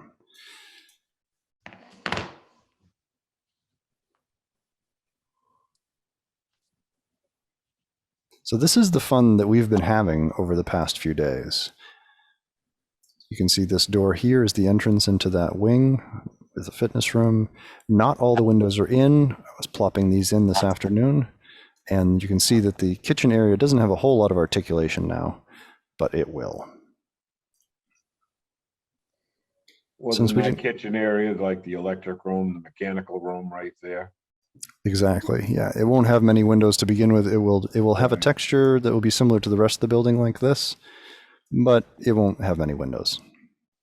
You can also see there's a little step now in the building, and that's to break up the building more and give to make it less blocky.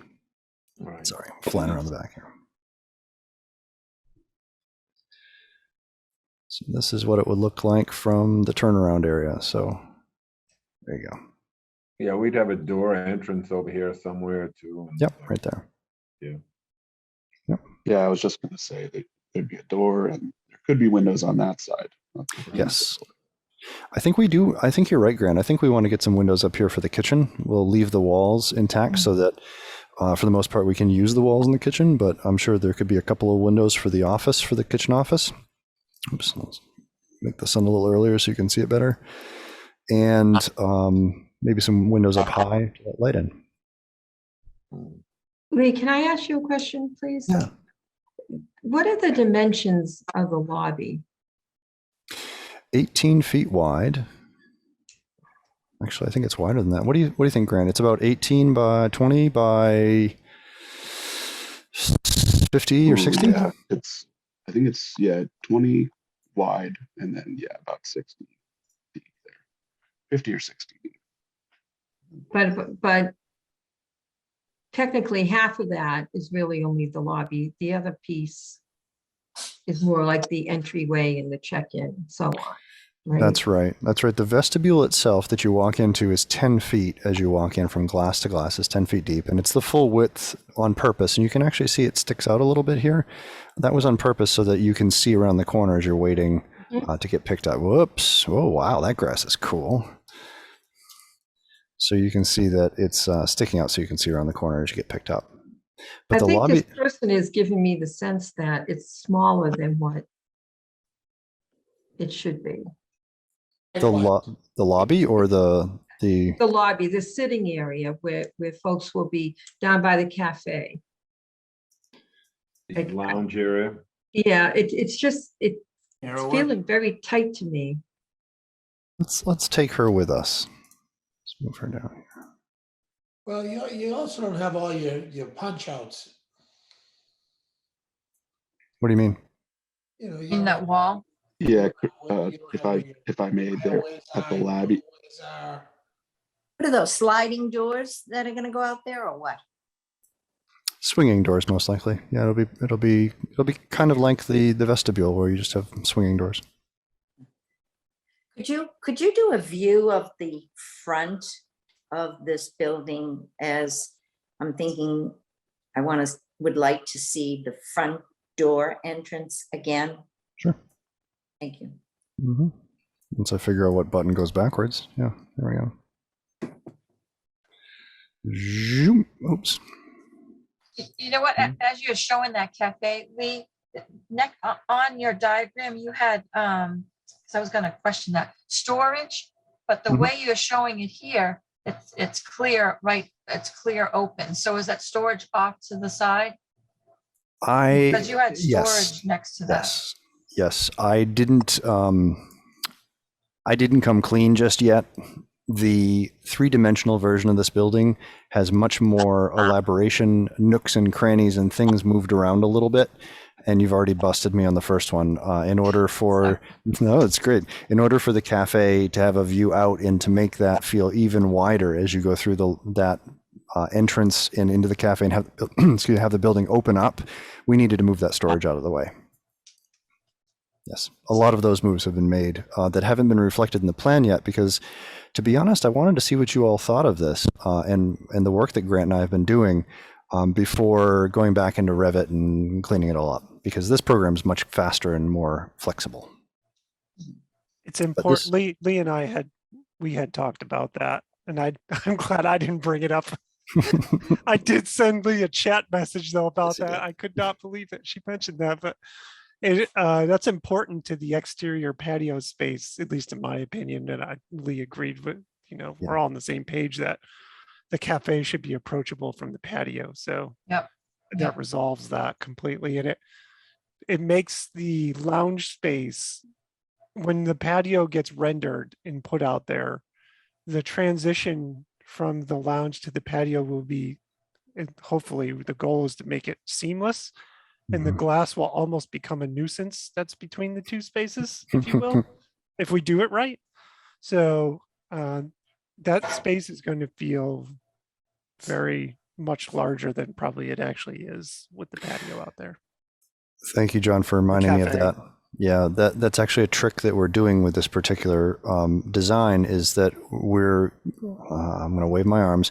We're making a space outdoors that is part of the space indoors. So you can see here, this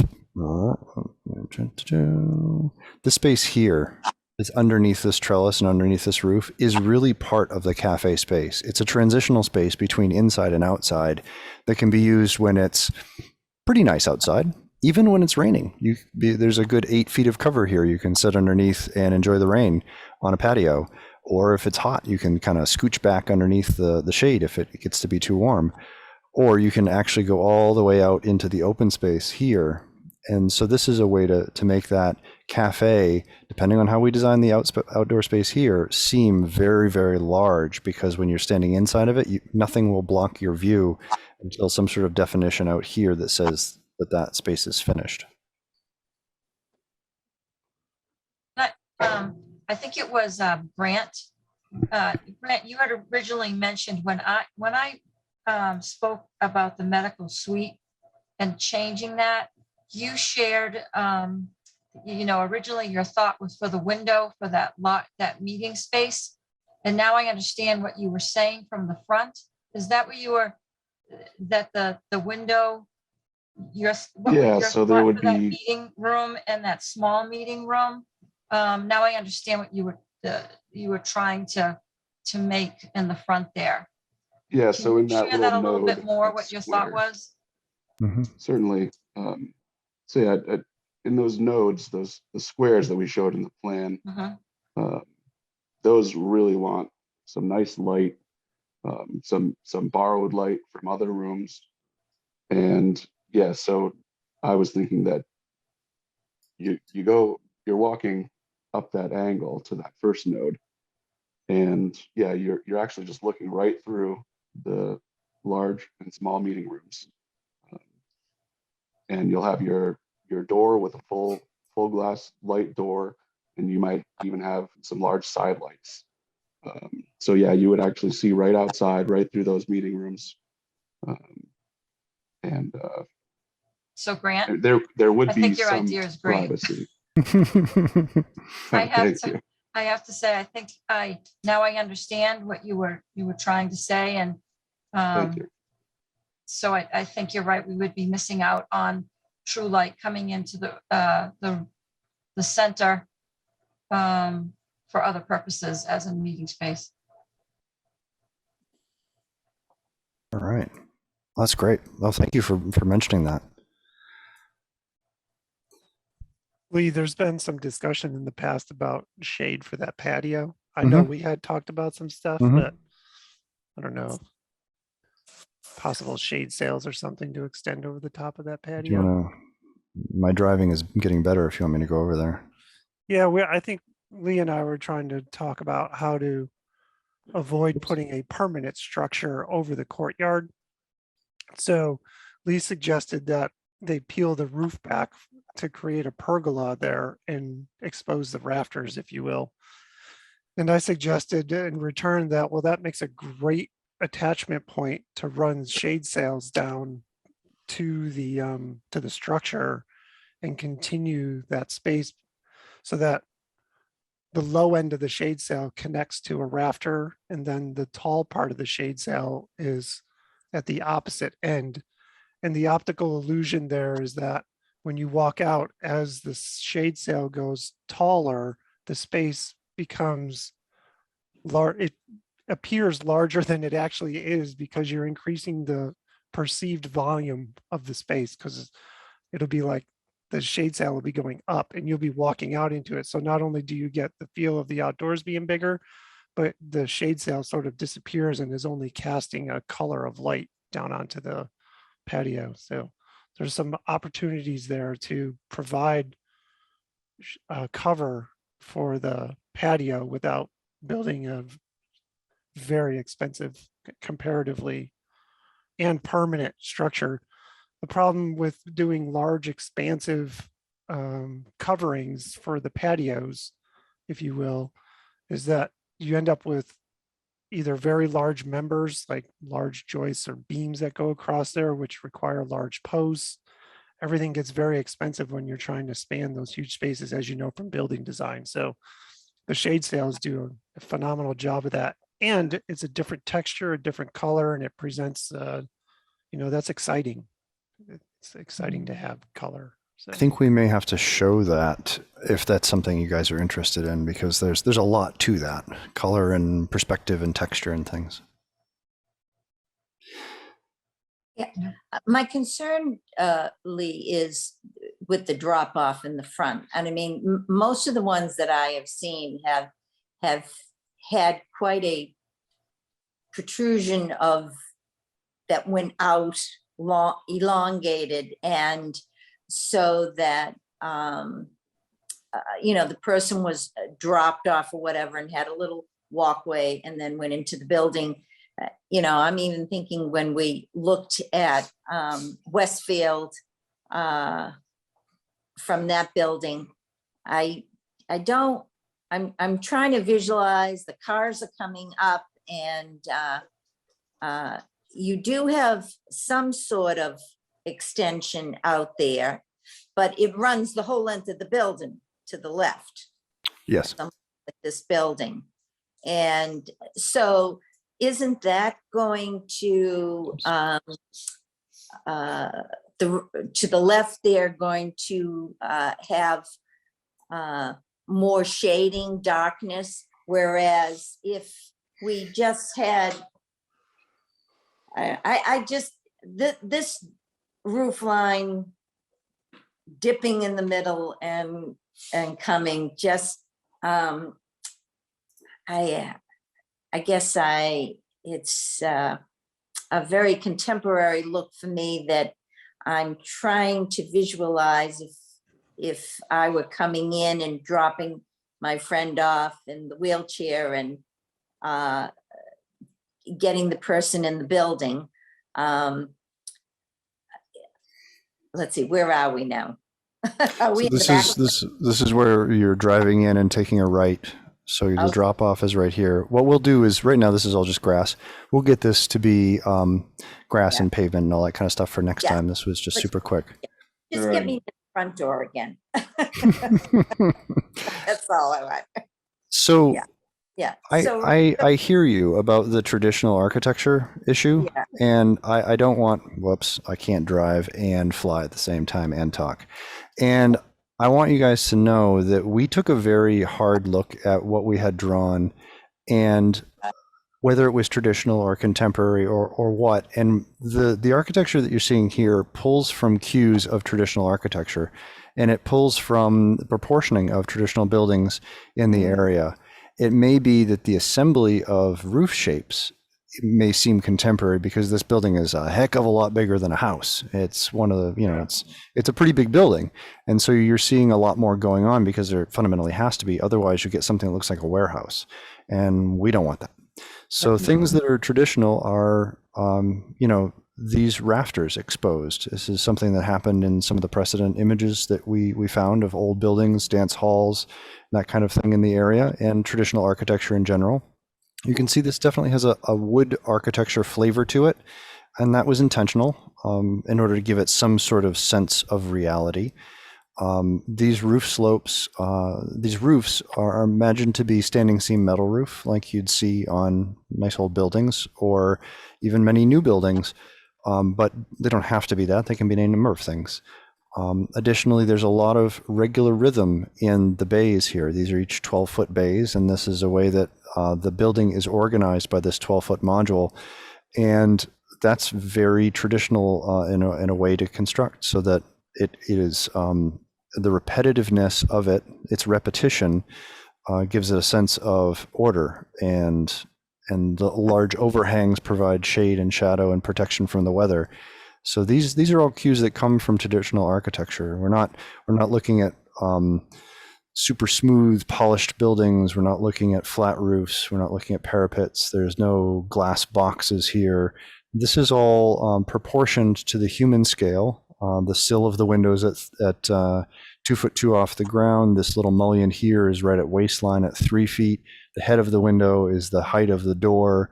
With the taller windows, these taller windows are the height of the room. So all of the architecture you're seeing here is modulated around the size of a person, and to give a feeling of appropriateness for height and scale. We spend a lot of time figuring out how high this canopy should be off of the ground so that it feels comfortable and provides you shade and shadow, and also shelter from the rain. And also how tall this roof is relative to the inside space here, and to give space for the volume of the dining room itself, but also space for all the mechanicals and things that happen above it. Okay, so just stop there for a second. Now, where we are right now. So there's no transom windows on this side at all. There's just these windows on the bottom. There's no transom windows along the top there. Is that The correct? dining room, in the dining room, correct? That's the Dining room. dining. All right, so there's no transom windows up Right there, there, right? those are windows Right. there. Yeah. Then we come to this, where the drop off is. So then you extended it. And doesn't that create more of a darkness? But I do see the way the roof got lifted, and you did put transom windows on the other side as you extended it down. And, you know, you put transom windows there, which, Could we do that on this side too? I mean, I think, I know where you're going with that, Diane. yeah. I mean, the other side, We can definitely put more windows. These windows are at, I believe they're not that. I have the measurable version of my other computer here. Those windows are at 7 feet. They can definitely get taller. There's not a lot of benefit of making them taller because they're underneath the roof here. But the idea of the roof here is to give you a sense of a front porch, so some shelter. I don't think she's talking about, I think she's talking about the upper windows. The upper Yeah. window? In the back area where the pergola is. Yeah. There is another set of windows that are there. Maybe you could do the same here in the front instead of having just all roof line going from the entranceway. Yeah. So, yeah, you see that set right there? Lee? Yeah. These here. Yeah. And No, this. right there, correct.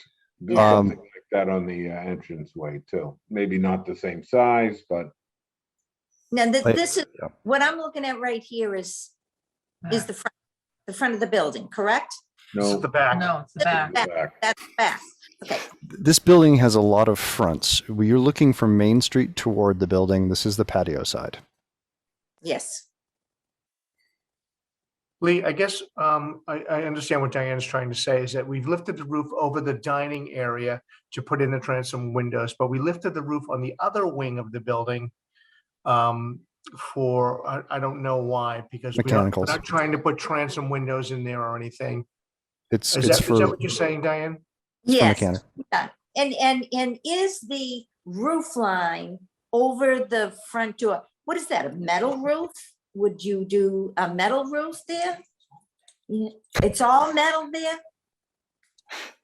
I'm sensing the material of the roof doesn't matter right now. It Is could be a irrelevant. standing seam metal roof, but the roof it's wood framing usually, and it will have either shingles or standing seam metal on top of it. It'll be insulated. It'll have fascia boards. It's not just sheets of tin. You know, there's a full roof. Well, but I mean, it will be a metal roof versus, Maybe not. Yeah, you say could be asphalt shingles, there could be. I wouldn't want to see I wouldn't want to see a metal roof there. Yeah. That would not give me that's not traditional at all. Yeah, there's no detail on it now. That's kind of what he's trying to say. It's just Yeah. the pitch. Really of the concept roof. at this point. Yeah, It's all conceptual, It's about shape right now. right? yeah. So you were Um, saying, Lee, that that the windows cannot go on the other side, because that's where all the air conditioning and all that stuff is, all that mechanical stuff is up in the roof, Yes. up in the ceiling. So on that That's side. correct. Yeah, on this side. Okay. And the dining room, just by its very own nature, is just a taller, Right. bigger room. Yes. Right. Yeah. Okay. Yes, this is a double height room. It's just a big, tall room, so you want it to be big. On the other side, you have a bunch of smaller rooms. They're not that small, but they're classroom size, 1,000 square feet, 900 square feet. And over here, you're going to have mechanical systems up in the attic space. So we need the attic space for mechanical, and then the same happens over here on top of the kitchen. That roof is that big because it needs mechanical space as well. Gotcha. Yeah. Lee, yeah. is there anything you can do on the other side where the entrance is to kind of break up that whole roof line from the entrance up to the peak? Break up. Hold on. Oops. I'm grabbing many things. Here. If I can fly over here and see what you mean. So is it Right. this section in the middle that's too Correct. flat? I see. Yeah. There's millions of things we can do. Of course we can do something. I I mean, mean, if you can raise like it a little. yeah, Go ahead. I like the design, of the entranceway especially in Westfield. They had a very, very nice looking shape of a roof line for their building. And I don't know, I just envision this as, So can I interject? Please. Go ahead, Dan. The committee appears, and if I'm stepping out of line, squash me like a bug. But the committee appears to not enjoy a contemporary look. And I think, unless I'm reading the committee wrong, and if I am, George, tell me to shut up, but I think the committee is looking for a building that looks similar to a Westfield or a Greenfield, where it is traditional, but yet it is a big building, and relief is found through traditional New England construction, not through modernistic solid and void. And I just think you're traveling down a path that's not going to pass. No, I think he's doing pretty well here. My So you opinion. like it? Yeah, I Well- like myself. I like what I see. Okay. But we're just trying to. I'm just we're looking trying at to tweak Diane's it now face, and- man, and it's contorting. Can I I make have a to say, comment? go ahead. I have Um, to say, I do like, I understand the lighting. I love the concept of getting that light in. If people are concerned about, it seems like we're concerned about that space that goes down. I don't know how to just, the gap, yes, Yeah. thank you so much. Yeah. The lobby area, So, the roof line. because I totally, I love the light for the dining room. I love that. Yeah, I Whatever think- kind of windows you people were saying, I don't know what they are. I mean, I really do like that. I love the fact that a lot of thought went into the light and the piece coming out the front to, as to when you drive up. I can see Diane, I think, is bringing up the fact that we're just so used to seeing, our concern is that when people come in, just have a little more of an overhang, so that when they're walking in, it's just not coming. I'm so sorry. I don't know how many feet out that comes, did you say, for that the front roof there? This From roof is about 8 feet off of the face of the wall. So you've got at least 6 feet before you even come to the door. So, So is the concern that there's no differentiation along that front space there between the area where the entrance to the lobby is and the rest of the kind of porch line, so to speak? I think you're right, Jeff. I think that's what I'm hearing. Is that there's nothing that says here's the entrance. It doesn't pop up. There's no dormer. There needs to be something here to say entry. Is that right? What if you went up instead of down, Lee? Yeah. And it would drain to the middle of the building. But I hear what you're saying, and I have an idea. Okay. George. And anything to let in natural light too, I would think would be key. Yeah. Right. I have some ideas. Okay. Is there a way to fashion, I don't know if this is architecturally correct, but could you put some kind of a cupola there with glass on it that would allow light in?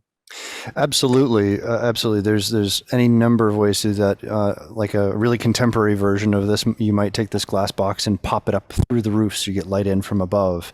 Something to that effect. Other designs that are similar do similar kind of things where the whole middle is just glass from edge to edge.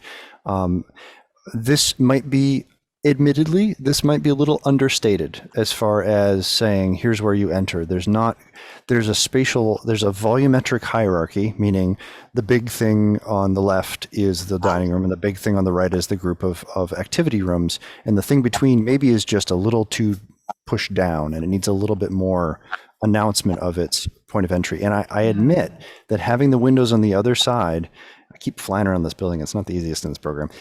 Having the windows over here, don't mind that building in the back. These really do help. These ones right here, these really help get a better sense of articulation, of it has a little bit more attitude toward it. It says something's happening here. And I think I missed that too about the entry. So I got a couple ideas. Okay. George, if I could ask, but I'm going to agree with what Dan just said. What Dan said is, I think the way the roofs come and then it drops in the middle. Now, are you dropping in the middle because, like Terry said, she's worrying about it being too high and noise and echoing and things? Yes. Or is there a way to make those roofs blend and have a more traditional type of entry for it that's not as modernistic or contemporary as we have right here to join those roofs? The answer is yes and yes. Your first question was, why is the middle lower? And the middle is scaled because it's just one room. The middle is scaled to a proportion that'll be comfortable inside. If we bring the middle of that room all the way up to the height of the dining room, it will be very tall and very narrow, and it will feel a little bit like an alley and not so nice. So by bringing the roof line down and bringing the slope of the roof down, it scales it to be much more relaxed. And as you come into the space and it opens up and then you move into the cafe roof is intentionally low because you're going to be sitting and relaxing, and it slows you down. So what we'll do to explore ways of elaborating on the entry is we will do it in the middle of the building so we can maintain these lower entry and cafe spaces. If that makes sense. I think one of the things that strikes me about this design is, as compared to the earlier versions, at least in terms of the roof line, is that having it all one uniform height, I guess, seems, I don't know, more institutional than having this, what is currently a kind of a broken up, differentiated arrangement depending upon where you are around the building. And I think that's a positive. Yeah. Hmm. Well, Thank you, I Jeff. think because we're looking at an A-shaped, roof line versus a gable or a This is a gable as opposed to a hip or a flat. Yeah. a hip roof, or different lines there. Just something that at that entryway just doesn't jump out at me. So I have- Can I add something, Go ahead, Dan. George? Yeah, go ahead. So I guess I'm looking at this twofold. One, the cutout in the middle where the entrance is, I actually, if you recall, was opposed to it the whole way through. Thanks, Dan. Let me finish. But I like it because it defines the entrance and it's sloped, and it won't be the snow problem that I had worried about when it was flat. Right. And I do think that can work, and I think it can work well. I think the board needs to give them direction on whether to develop this a little further, maybe get some color and some materials on it, and see if you like it, or whether to develop a different style. And because you can tug and pull at this till midnight. Right. It's not fully developed. You're looking at a whiteboard. So you're not getting all the scale, and you're not getting all of the detail that you need to make a real decision. This is a sun model to show you that light's going to come in all these different places based on this volumetric design. I think we're headed in the right Getting hung direction. up on what it's going to look like when we're not ready for that yet. But I do think you're ready to decide whether you want something that's contemporary, something that's not. This is kind of half and half. If it's detailed properly, it won't look as contemporary as you think, but it won't look traditional. It'll be a blend. Can I make a comment, please? That's Go not, ahead, Teresa. Thank you. So as I'm sitting here, that's exactly, Dan, what I'm thinking, is that I'm confused. Because I'm seeing a lot of traditional pieces that I really like. I'm seeing some contemporary things that I really like, but I'm not certain if I like them together. Hmm. So I like the back. I like the back. In the front, it is truly like bugging me the way those posts look. Hmm. And I think the difference is that in the back, the posts don't bother me because there's stuff going on above it. So it minimizes the look of the post. All I can think of is pressure treated wood.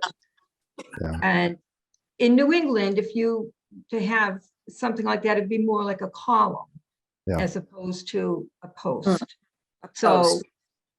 that modern piece is bugging me, but it's really bugging me in the front because there's nothing to absorb the simplicity of that post. Yeah, and maybe, and I would agree with what Teresa, I thank you very much for trying to formulate the way I feel as well. I think that the front of the building does have too much of a contemporary with the elongated posts all along, that I would like something more substantial for the entranceway without the contemporariness overhang there continuing all along. And and that's where I find the conflicting design here. And so I would like to have a little more, just that. I want to help, but I don't know how, because I'm not sure. Please, Terry. So Lee, I think like, so people are getting, and I think the back of it is very appealing to the point where the back, honestly, people are more pleased, it's just so welcoming. That's so that if the front could be a little more like the back, because I understand all these lights, the windows, meaning for the light, but that is just somehow, I don't know how it's different, but I think it's that over the roof, that center part of the roof, you have that bump up with that window. That is just so I think after seeing this, please correct me if I'm wrong, Teresa, and that's more of an accent type thing. And then when you go in the front, it seems after seeing this, there's a little something missing. I agree. Yeah, because it's just right here. It's so like, oh my gosh, like people are going to want to be in the back, in my opinion. You have that there's so many different options what you can do back here, And as also- being outside. Yeah, in the back, we're kind of being pushed into like a little corner. So it's a more welcoming space. In the front, you don't have that. It's not quite straight, but in the back, it kind of tells you this is the little area that you're going to be in, and it draws your eye. Yeah. I think Envelops you. it's the height of the windows and the relationship of the columns. Yeah. That upper roof line makes the front heavier. Yep. And not lighter like it is back here. Yep. Right. And I also that if you take a look at our middle school that has this welcoming area, it comes out and has the columns and everything. And that's the way of most of the places that I visited had an area like that. So would it be possible, and I'm just throwing this out, this may not work, or it may not, I don't know, it may not fit the bill here, but in terms of in the front there,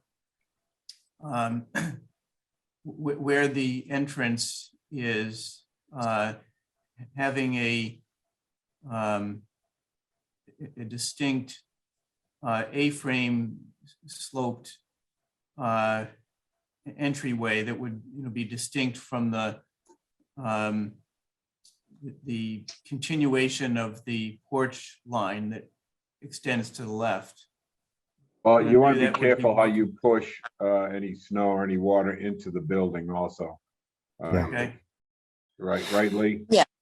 But if you- Yeah, I absolutely agree. But I hear what you're saying, Jeff. I think we're all trying to find some way to announce that this is the entry. Right. Yeah. I think we're pretty clear on it needs something, some Yep. curb appeal, something here. Yep. So like Dan had said, we can go back and forth and pull Yep. on this all night. I know there are some other things that we want to. Yes. Can I just make one last point, George, please? I think what Jeff course, just said was really important. If we shortened that span of posts in the front and had it only in the area that is where the entry is, it might break it up a little bit and give that area a little bit more highlighting. I see what Are you're you saying- saying, but Lee was trying to work that little kitchen door there, so when she had the grab and go things, it was the canopy overhanging that also. Correct, Lee? Yeah, absolutely. And also extends the effective drop off. If it's raining, the drop off, goes from here all the way over to here. And so you can drop somebody off here and they can jump in under the shelter and then walk all their way back to the front door. So That'll also work with the pickup too. So. yeah, so it makes the front door bigger, if you will, air quotes intended. All right. One more comment though. I don't believe you, but go ahead. Yeah. Saying, Lee. However, with that overhang to the left there, you are also darkening. I mean, that area doesn't have light. God bless you, dude. Bless Got you. that overhang Sorry. over it. And Can you like give me the another one of these? saying, we just focus on extending out. I mean, I'm even thinking of, I don't know, can you see this? Can you? No. You can't see that. Not really, That's no. the middle school. Could you send that through in an email? That'd be really helpful. Well, I'll see if I can make a pitch. I mean, the middle school has a very nice entrance way that when they're dropped off or people are waiting or whatever, middle school in Wilmington, you can go right online on Google Maps and you'll see it, Wilmington Mhm. Middle School. And that's kind of like what I was thinking. So that the posts that you've got on the left-hand side there, which go along, I'm moving my Thank you. hand there on it, the posts that you've carried all along there, that's in the shadow. What I see right now is darkening the windows there, even though you have some transom windows in the front. So the roof line would. So this is a different time of the year. This is July. One of the reasons, and we could go on and on about the design, and I want to make sure we get to Matt from Norianciani because he has a lot of important things to share. One of the reasons that we do see large overhangs on this building is to protect the windows from lots and lots of light in the summer, to keep the building from overheating. And so big windows are great, but big windows without shade can be really tough. So I think I'm hearing what you're saying about the potential for this to be dark. And I think we can work a little on how that happens. I hear what you guys are all saying about doing something more with the entry here. We have a couple ideas for that.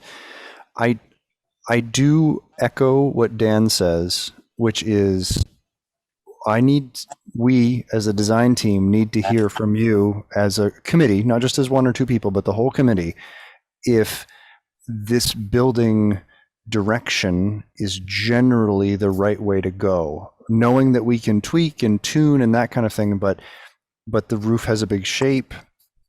It has some porches, it has some steps in the facade. Should we continue going this direction and develop it further based on your feedback, or should we, look at something completely different? Because I have off on the side here, this is, just in case you didn't think, I kept it. This is the old building over here that we were looking at previously. So this one could have some transom windows right there too, but it's got slopey roofs. Yeah.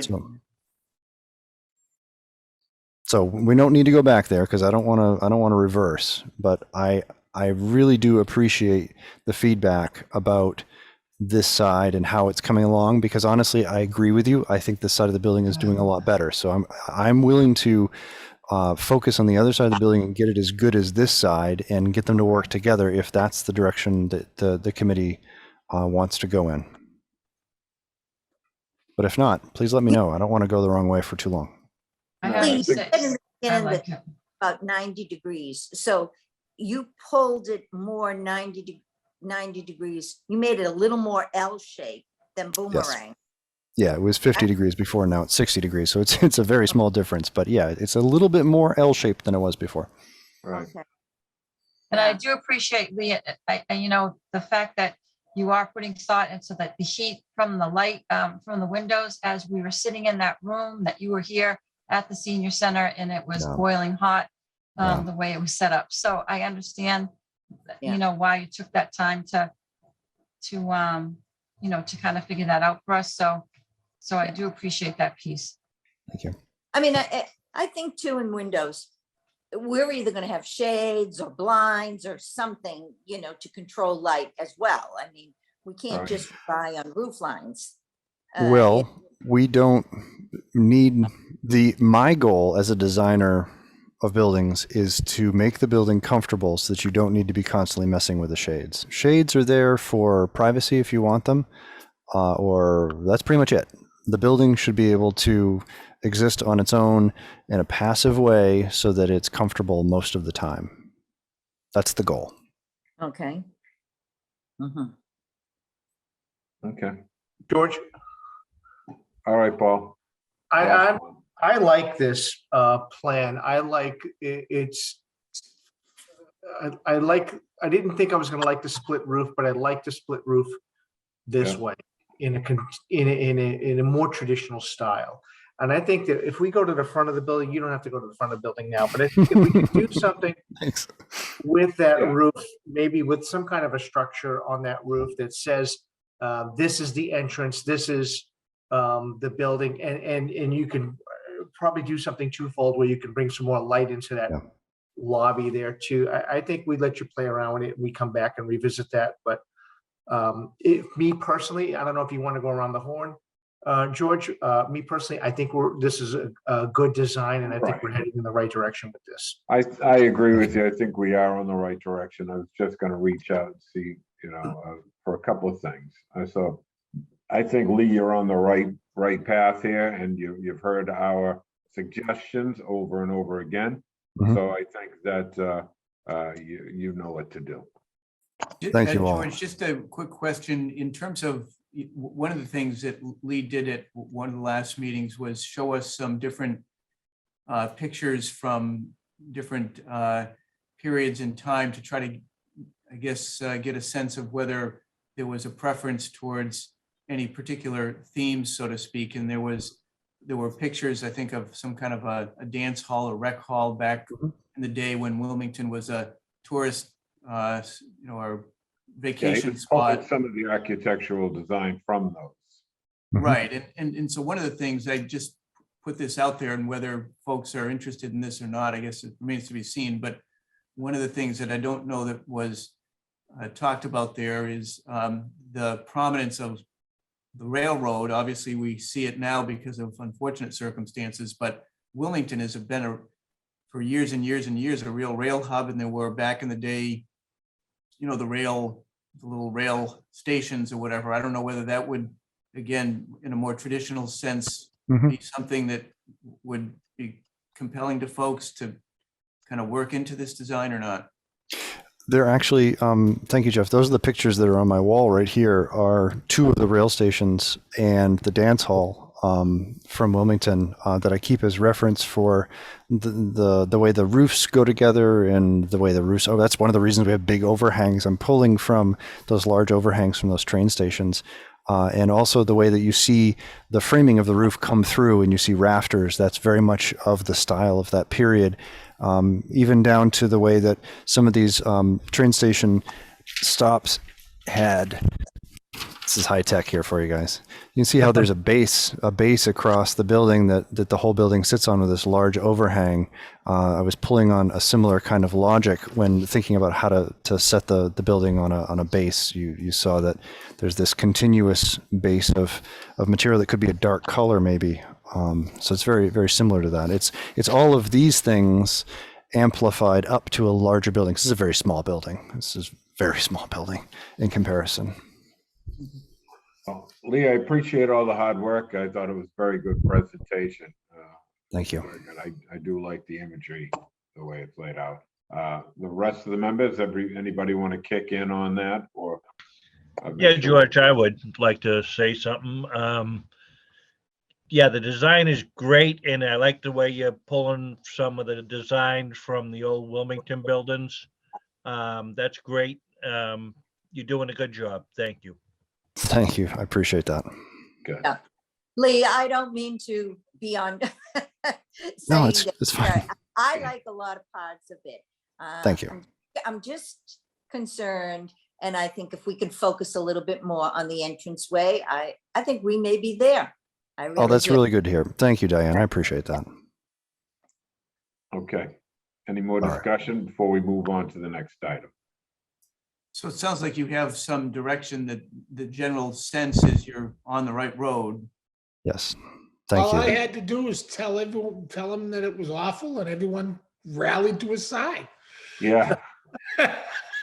One more thing, since we're talking, we're not voting on it, but everybody kind of prefers the location of the building the way it is. So I know we didn't talk much about it, but when we come to our next meeting, we'll take a vote on it. But I think we're on the right path there too.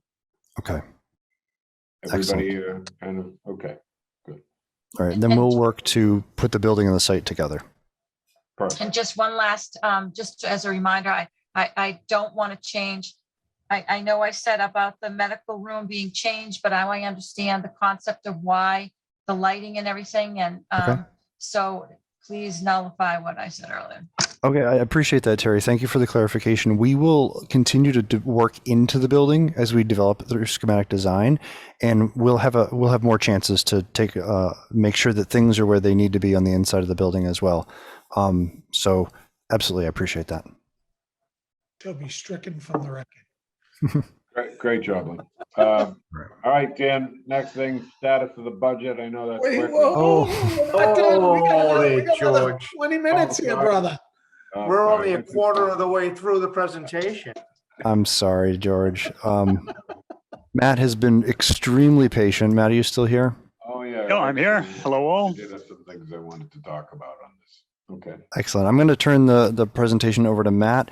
Matt Bean from Norian is, well, I'll let you introduce yourself, but he is our mechanical engineer, mechanical, electrical, plumbing, fire protection represented under his engineering expertise. And I will drive the slides, Matt. You just tell me what to do.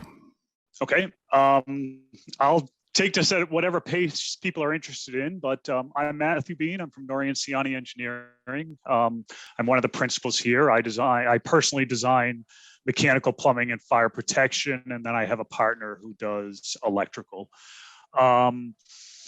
So I think the place to start, and what I've emphasized in this presentation, is really about the mechanical system, the HVAC, heating, cooling, ventilation, air conditioning. And where I would suggest we start the conversation is what really are the driving goals for this team. And I've listed some of the likely goals that I think you may have, but I don't know which are the most important to you versus the lesser important, or if I've missed what your goals may be, and maybe there are other goals out there. But many towns and many committees are thinking about whether they're just going to declare that we are going to do electrification on a building, and that heating is going, and this is really a heating question as much as anything, that heating is going to be done through electricity, even though that has implications for operating cost and potentially first cost, but it has more implications for operating cost. Quite frankly, if you heat with natural gas versus electricity, it is cheaper to heat with natural gas. And so one possibility that you may want to think about, and why you might want to think about electrification, is because it is lower CO2 emissions. And so in a world where many people are worried about climate change, that may be something that's important to you. So that may be one goal that you guys want to think about. It may be very important. It may be a second order goal. Minimizing operating cost. Oftentimes, the first costs for buildings like this and the operating costs are coming out of different budgets. And I wouldn't pretend to be an expert there on where the money's coming from, but sometimes minimizing operating costs is very, very important. Sometimes it's less important. I mean, any of the buildings we build today are going to be reasonably efficient. You can't just current building code, minimum code is going to require us to have a relatively efficient building. And so, but you can also go above and beyond to minimize operating cost. Minimizing first cost is another. Oftentimes teams are very focused on minimizing first cost in the building systems. There are choices, compromises that come along with minimizing first cost. What's But a first cost? the installation cost, essentially. Construction cost. Construction. You can pay more and. Matt, correct me if I'm wrong, but we are set for 2030. We're supposed to be cutting our carbon footprint. We're supposed to be getting away from a lot of the fossil fuels. And that's kind of a goal that's already been set. And that's 2030. So shouldn't we be thinking more of that? I'm a big proponent for the variable refrigerant flow, the VRF system, but I think even though it's cheaper on gas, but on most public buildings going to be looking for that goal to be kind of trying to reach that? I think many public buildings are, and you are, we're 2021 now. By the time you build this building, we'll be a lot closer to 2030, and you're likely making decisions that are, the HVAC decisions you make are 30-year plus decisions. And so I agree that you need to be thinking about those goals. There's nothing in a building code or in state regulations that's going to require you to make that decision. There are certainly people are being encouraged, and some towns and some public entities are making stronger requirements, but there's no building code. And I don't know if there's a town regulation, but there certainly isn't no building code that would prohibit gas. I'm sorry? Is there a gas moratorium in Wilmington? Yes. No? What? What did you ask, Dan? Is there a gas moratorium? No. In parts of the state, there's a gas moratorium and you can't connect. No. No, we don't have that issue. Okay. I'm just thinking of fish. It would make the decision a lot easier. I'm thinking 2030, they're trying to set the goals. So I know it's, even though we're in 2022, it's only 8 years away. So, and this equipment's still going to be operating. I'm guessing he's going to go through the systems, right? Yeah, I can just move on from this point, and you guys can discuss amongst yourselves. We can come back to it. I do have a handful of different systems that I think are appropriate for discussing. There are a lot more that we certainly can discuss. And I also have some summary that will explain some of this in more detail. So if people would like, I can move on to talking about some different systems that could be considered. And then we will wrap it up with some comparisons that think about how does the installation cost compare to the operating cost, compare to where CO2 emissions might be. So if that is of interest, I can move on and I'll go through some system options and let you start thinking about what you might see. George, does that work? Before we do that, George, I just want to pose this question because I suspect it's going to be asked of us later on down the line here when we're before a public forum, because it's been asked in the past, and that is geothermal. If you recall, we've had this posed to us on some of the other building projects that we've done. So I don't know how that relates to these options that were presented, but how does that play into this in terms of viability and practicality and so on? Boy, that's a great question. Was that to me or was that to somebody else? Go ahead, Matt. You can handle that one. That's just geothermal. Can I suggest that? Let me talk through a few of the system options I have here. Absolutely. I will wrap in some geothermal thoughts and comparisons, and then you can tell me if you want me to explore and talk about geothermal more or not. Would that Does that Sure, work go for you? ahead. Yep. So the first system, and we're going to immediately get to the geothermal shortly here.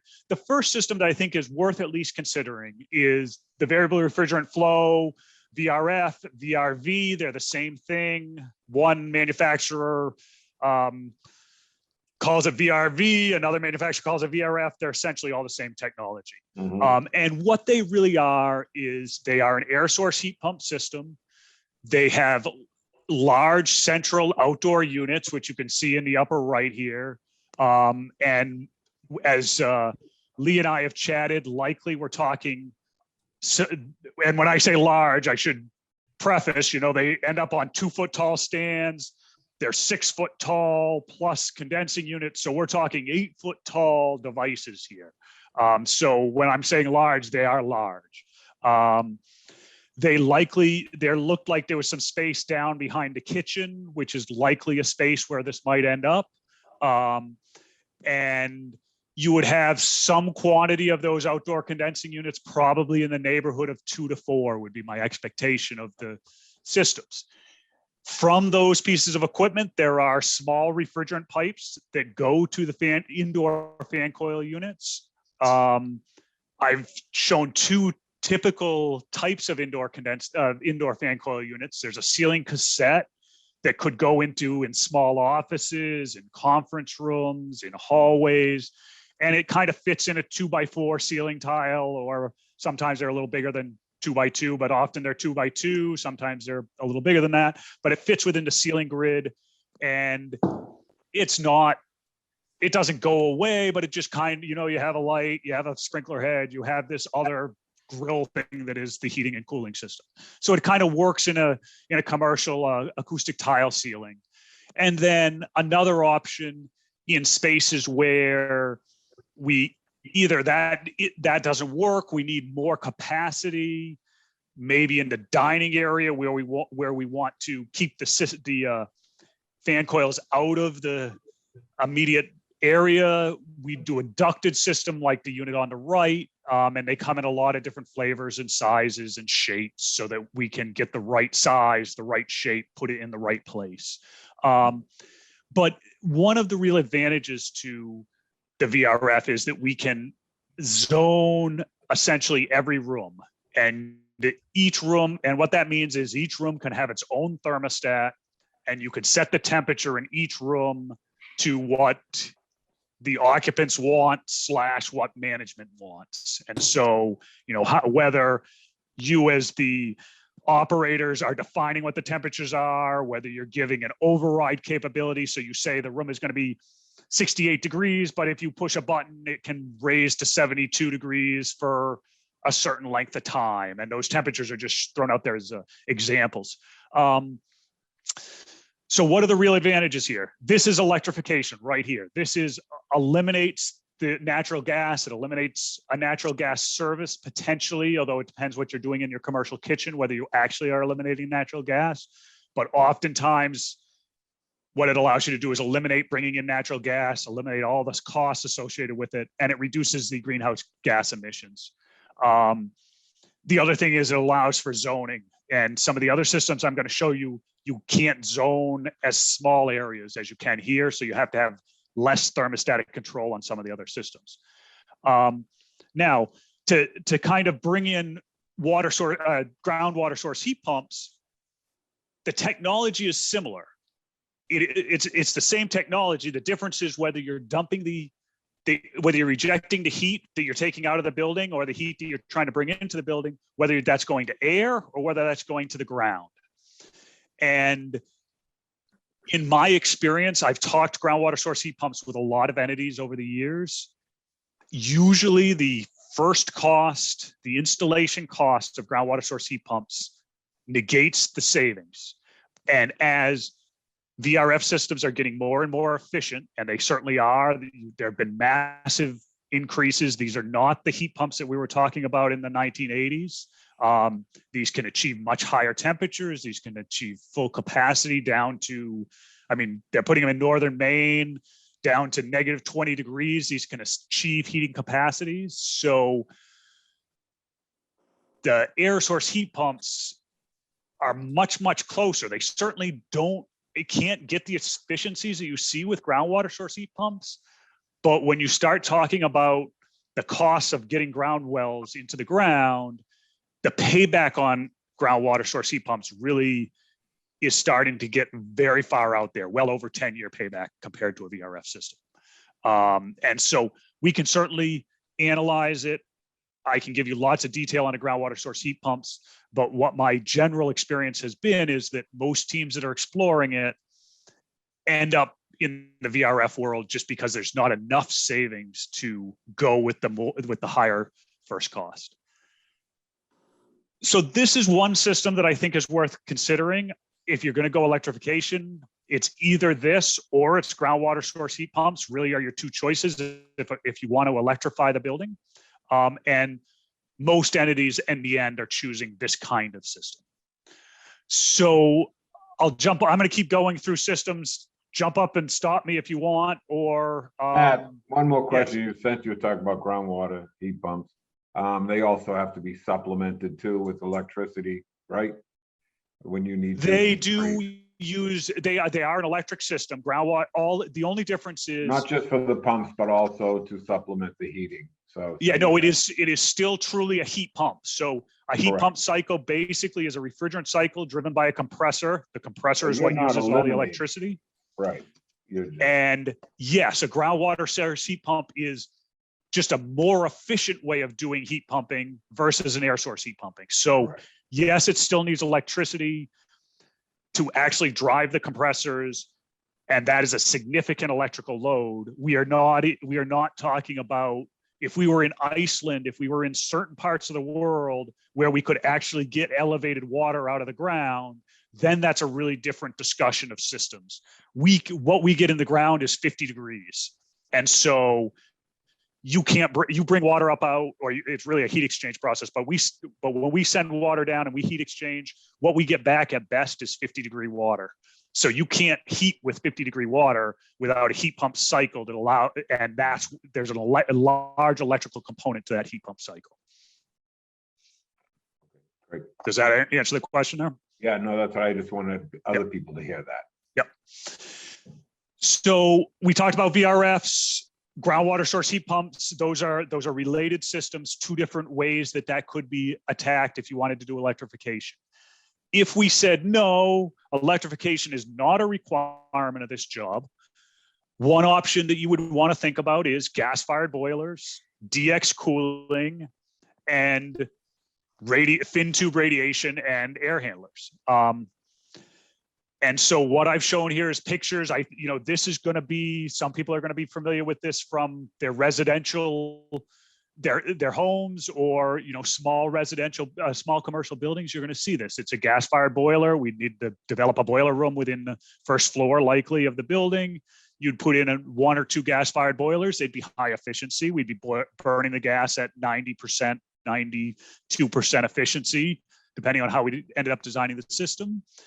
And then you'd have on the right a fan coil similar to the VRF fan coils that I just showed previously, although they're larger. And so one of the things is, if we heated with air, you have less zoning. Now you have relatively large rooms in this building, and so it's less of an issue with the zoning, because the large rooms, the exercise rooms, the game rooms, the library, those rooms are big enough that we could buy equipment and each of those could be a zone. But when we got into the office areas, likely multiple offices would have to be grouped together on zones, and there would only be one thermostat serving the multiple offices. And so there are some costs, there are some reductions in comfort associated with doing it, heating with the air system.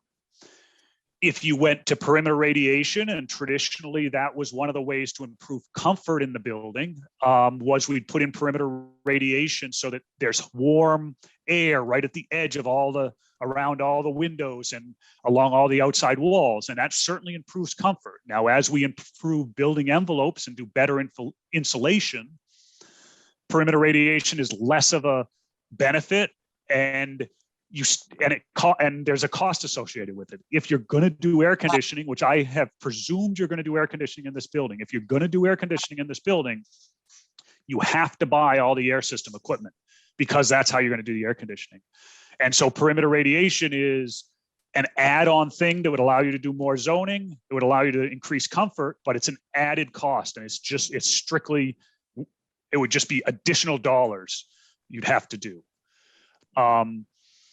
But so this kind of system, you would have DX condensing units, like what's in the lower right-hand corner. Those would be distributed all around the building. You don't have as long line lengths with these as you do with the VRFs. So it's not practical to believe that you could put everything down by the kitchen. You would have a few down by the kitchen, but then we'd also have to develop another place in the building on the other end of the building to house multiple of these DX condensing units.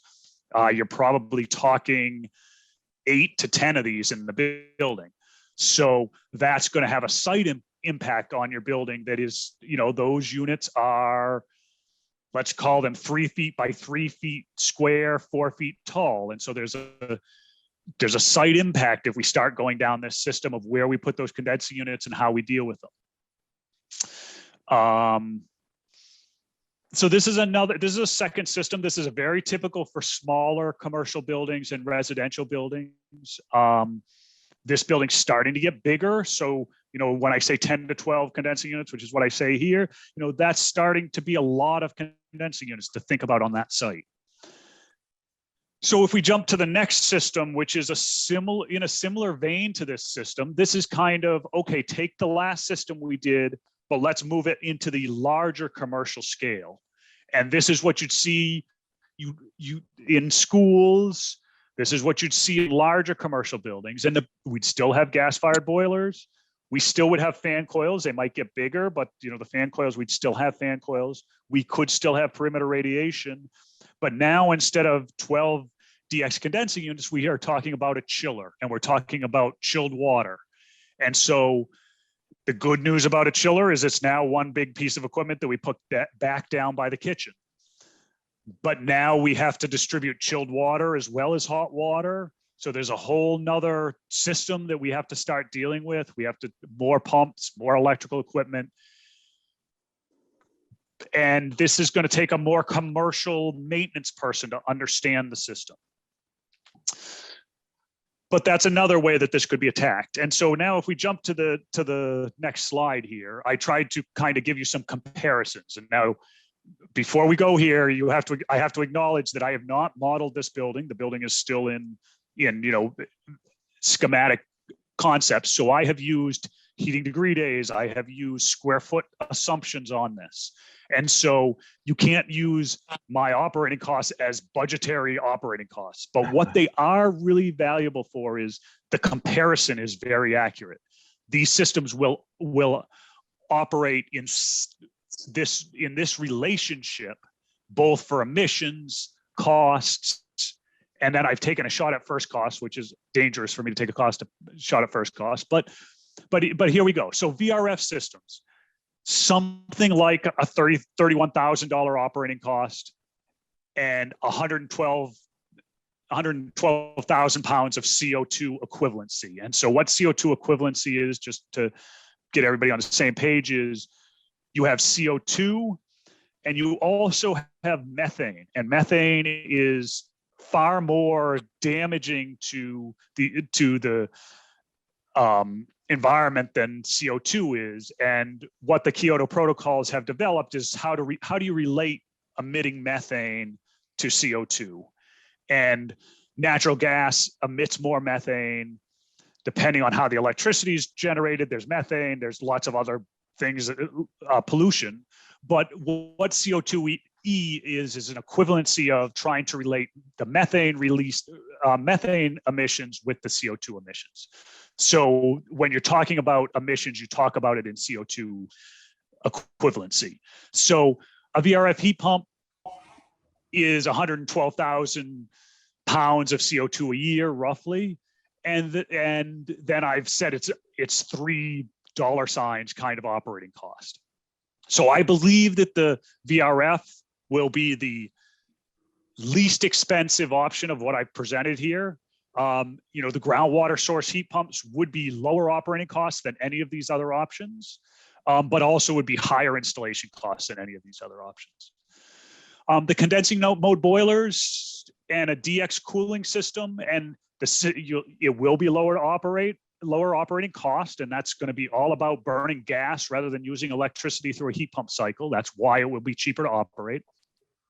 But it will cause more emissions, essentially because the Massachusetts electric grid is getting cleaner and cleaner. It used to be that burning natural gas was actually lower emissions. 5 years ago, it was lower emissions on site to burn the natural gas than to use a heat pump. But as the electric grid has gotten cleaner, it now is less CO2 to emit if you use electric VRF heat pumps. If we go to a gas-fired boiler system with a chiller, it's slightly more to operate than the DX cooling because the chiller is slightly less efficient than the DX cooling. And it is slightly more emissions than the other systems because the chiller is a less efficient system. And it's a more expensive to install.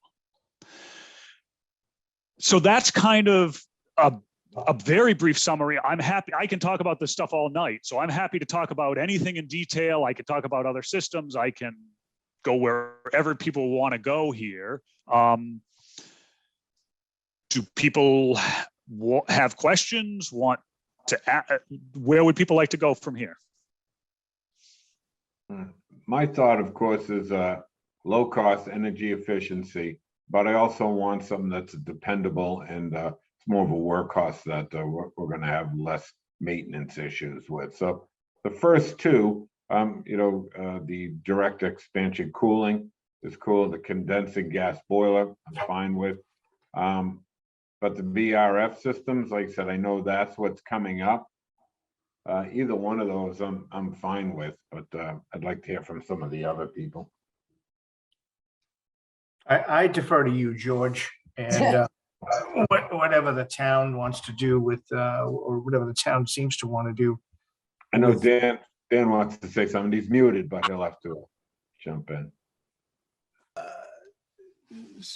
We've been putting VRF in now for about, 8 years. Yeah. I don't think we've done anything but VRF in the last 3.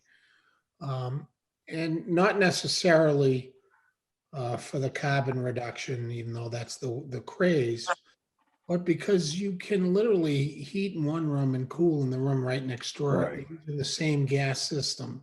It is extremely efficient on the swing seasons.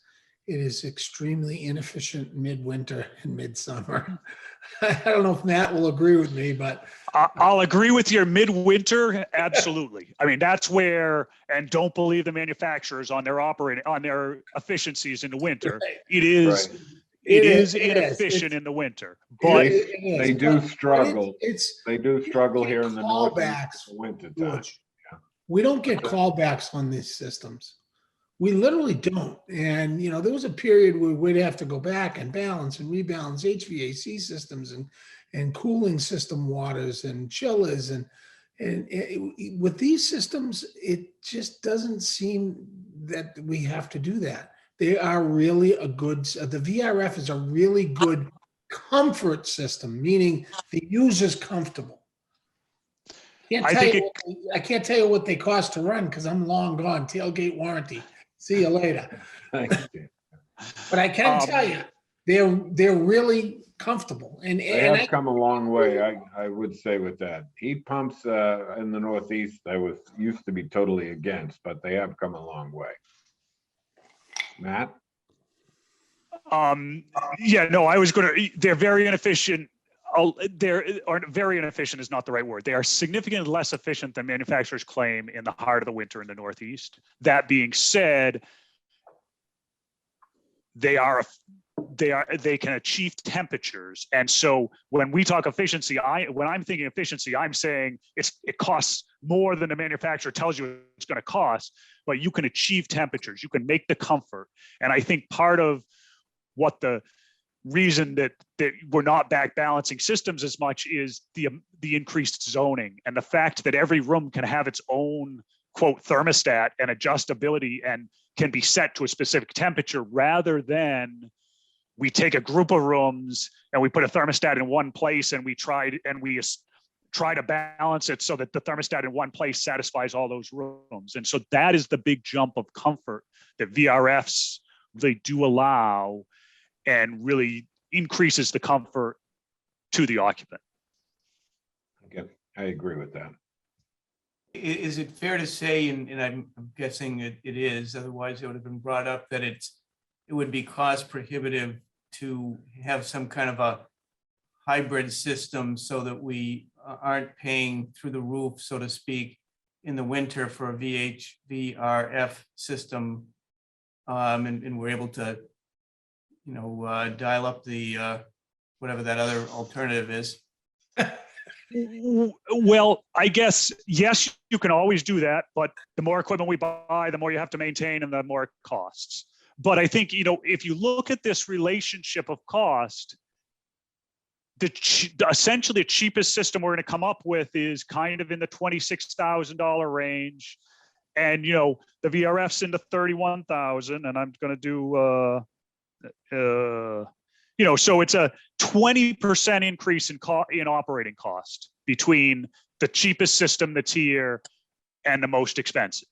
So yes, that's real, and I don't want to minimize that, but at, something like $5,000 a year, we can't buy a lot of equipment.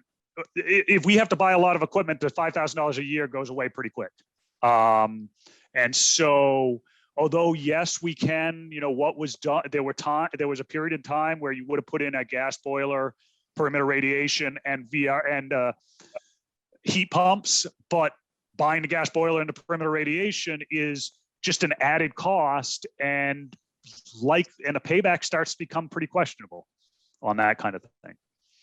Certainly, when you were talking about perimeter was it perimeter radiation? Yep. Radiation, and I would imagine it's totally night and day to what we have, but I can only say from the design of the town hall, of course, it was built many moons ago, but the fact that we have our heating system on the exterior of the building, they must have been thinking about Florida, because it really was never, it's completely inefficient. And of course, it doesn't help that we don't have the appropriate envelope, but that's another story. But your building doesn't even have fresh air. So, I mean.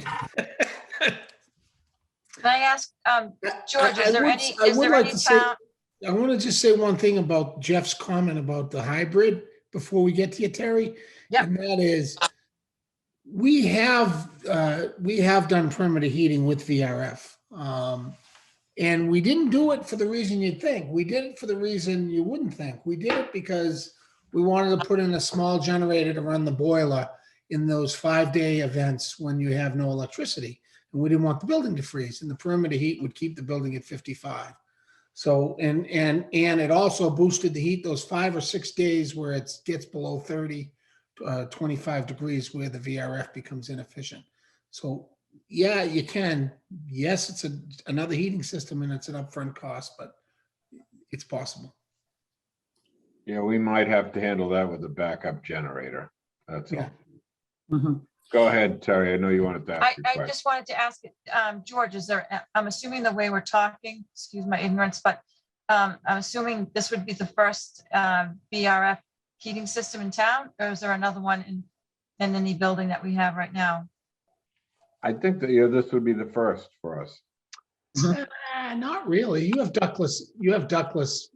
Oh, split ductless leads, right? splits. Yeah, I mean, I'm not. Same thing. Yeah. It really is. Yeah. Okay. You could use that as an argument, I suppose.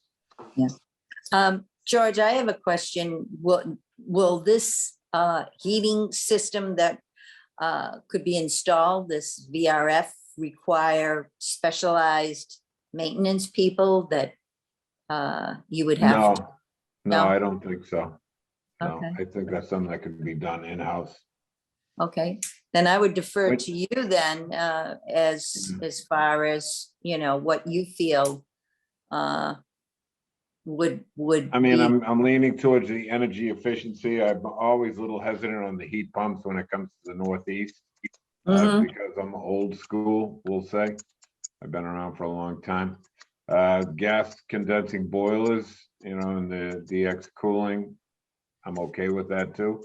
A little bit more reliability, I'll say, and you can turn the heat up and you get it. The VRF, and I have seen some really cool systems. Dan's buildings, especially Ludlow, had one up in the attic. I thought that was a great system, and I do agree with the being able to control different environment, different areas of the building with different temperatures. You don't want your exercise room to be 72 degrees when you're working out, but you might want your library to be, a little bit warmer. So I kind of go with that way, and with my statement on the 2030, trying to improve on the carbon footprint, maybe this is the best way to go. But it's all dependent, and I don't certainly want to get into I guess this issue necessarily, but I mean, the electricity, going the route of electricity, it all depends upon the generation of electricity, and that can still be carbon-based generation, right? Oh, it is still. I was going to ask if we're ever going to go PV. This is where I'd like to raise my hand. And I've been enjoying not doing any talking, but one of the benefits of the particular roof shape that we have designed for the building is that it faces, most of the roof faces optimally for solar collection. It's not completely designed that way, but it is optimized for that. So at least half of the building could have PV panels or photovoltaic panels to generate electricity on it. Potentially more than half. I would encourage the board to think of PV and the heating system choice separately, because they really are going to be a separate decision. If you're going to air condition this building, it's unlikely you're going to put enough PV on the building to actually 100% offset your electric usage, even if you were heating with gas.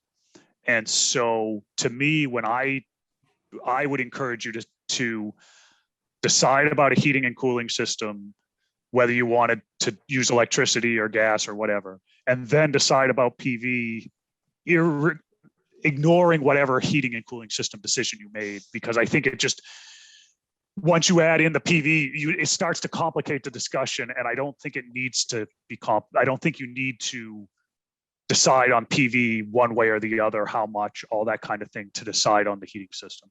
okay.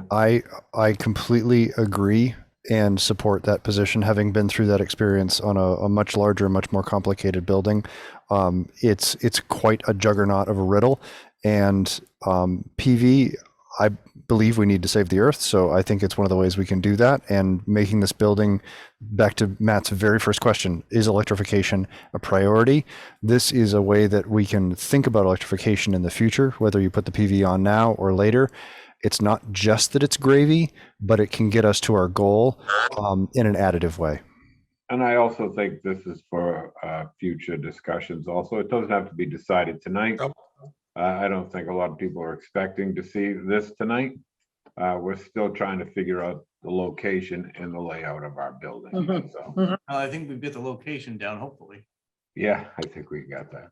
It's on St. Dorothy's, right? We're good. So I've got one more thing to present that I can do quickly if you want, or we can Go keep ahead. going here. I don't know what. Ventilation is the other thing to discuss, and I think it's a relatively quick discussion because current building codes are going to require you to do ERVs, and so those are energy recovery ventilators.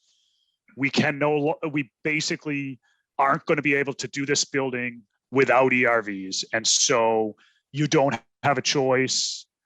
No. What this graphic starts to discuss is how I would think about zoning this building with ventilation zones so that you could operate this depending on how you wanted to operate the building. We aren't bringing in more outside air than we need to spaces that aren't used. And I can go through this in detail if people want, but basically the big picture concept, as Lee and I were talking about, and as Lee was describing earlier, is mechanical equipment's going to end up in the attic area above the kitchens, and then it would also end up in the upper left-hand side. And so the areas above the kitchen serves the kitchen and serves the dining room, and then the upper part is the remainder of the ventilation equipment, fan coils, ERVs that serve the other spaces. But it's really what this graphic is saying is there's going to be a lot of relatively small ERVs up there, and a few larger ERVs, so that we can serve each space when it's occupied. So the presumption being you serve the bathrooms and the entryway and the cafe and the offices whenever the building's open. And then if you're using the dining room, we likely are going to do occupancy sensors and CO2 monitoring. So you only bring in ventilation into the dining room when it's actually being used, and similar to other spaces.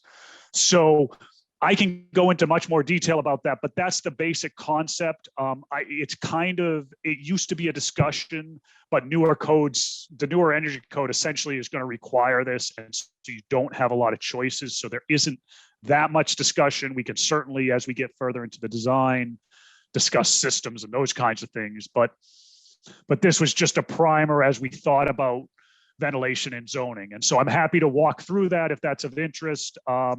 But I'll open it up to you guys, and I can stop talking or I can keep talking. George, does the high school have energy recovery wheels? Of course. Yeah, I thought so. So Yeah. it's not like we're not familiar with this. No, we're very familiar with it. Yeah. Yeah, we're fine.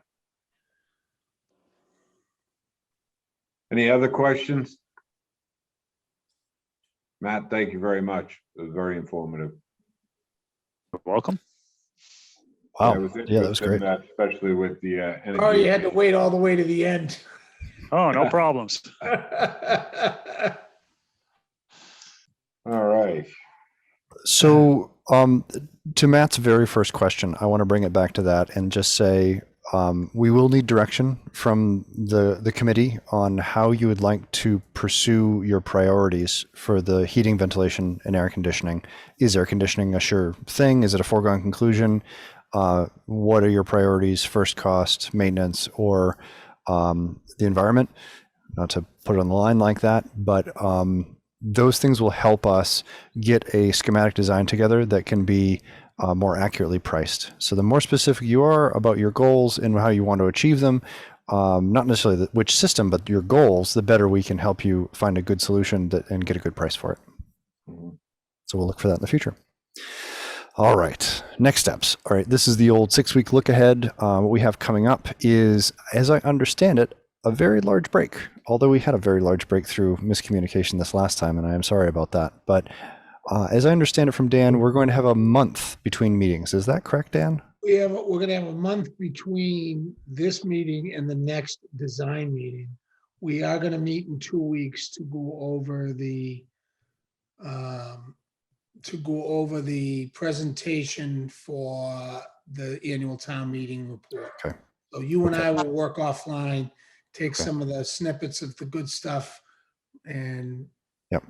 present to them. We'll present a short 5-minute presentation that George will read at town meeting. Beautiful. Yeah. Is that on the 6th that we talking about, Dan? I thought, oh, wait, you know what? No, we were going to meet on the 6th, and then Right, on the 20th, we would have the week off. right, correct. we So would- miscommunication again. So we Okay. are meeting in 2 weeks. We're on the hook. Okay, 4-6. And will this be remote or in person? Well, the only reason that we go remote is because we can't get live coverage through WCTV. They have a new director, and I'm hoping that some of the personnel, they'll be able to increase their staff. I will let you know Okay. once I have my discussion with Sam Perkins. But what happens is we have school committee meetings, and they get preference with WCTV. That's fine. There are some benefits to doing this remotely. We all can see the screen really well. There are some drawbacks. We all know that. If you want to do the same kind of fly around or any of the kind of design exploration we did this last time, I'll need to be able to actually patch into a computer and live project, and we'll need to coordinate with WCTV on that. We had a little bit of brainstorming at the end of our last meeting, but that's a bit of a challenge. One of the tough things with this is that the public participation, a lot of people that would love to be able to speak and come on in, or might not have access to the computer, or they can't just drop on in and have a conversation with us. So Understood. George, Understood. can I make a suggestion? go ahead, Dan. Would it be okay if we just schedule the next meeting remote so he can finish where he's going with the design and the volume? Yeah, I have no problem with that. Yeah, and then Okay. we'll go in person after that. But then we'll get everyone can think about what they heard today and maybe get some decisions. And you can Yes. put some votes on the actual meeting notice. Okay. Building location, heating system. Yeah. George, Plan. George, one of the things I noticed from the set of minutes that we just approved, you had asked about backup generator. Lee said would be discussed at the next meeting. So that sounds like an issue at some point that needs to be addressed. Well, we have to decide whether we're going to do one, and if we're going to do one, what are we doing with it? A backup generator in an all-electric building requires an awful lot of electricity to run the all-electric building. If we have a backup generator that's only going to do freezes and lights and, Well, I will you say, can't I use it think, as a warming center. well, the senior center usually acts as, it's not really our emergency shelter, but we do use it at times. Yes. So to have the capability of a generator, I think that at this point is a necessity. Just because we use it in cases of the snowstorms, electrical outages in different parts of the town. So even though it's not our designated emergency shelter, it does get used. Correct, Terry? Yes, most definitely. Yeah, so I think a backup generator is something that You could, so if you did an electric building, you could choose to only power part of the building. For instance, you could separate out the system so you only powered the kitchen and the dining area and made that as a on a backup generator if you wanted to consider something like that. we could feed that with gas, natural gas also. Yep. Generator. Can Yeah. So I'm a little unclear, George, so are you going to have a meeting on the 6th, or you are? Yes, And that is going to be the next senior center meeting, the 6th, but it's Correct. going to be via Zoom. Is that correct? correct. So I just need to share, and hopefully in the future, I know people that are watching are probably very discouraged that it is going to be a Zoom meeting.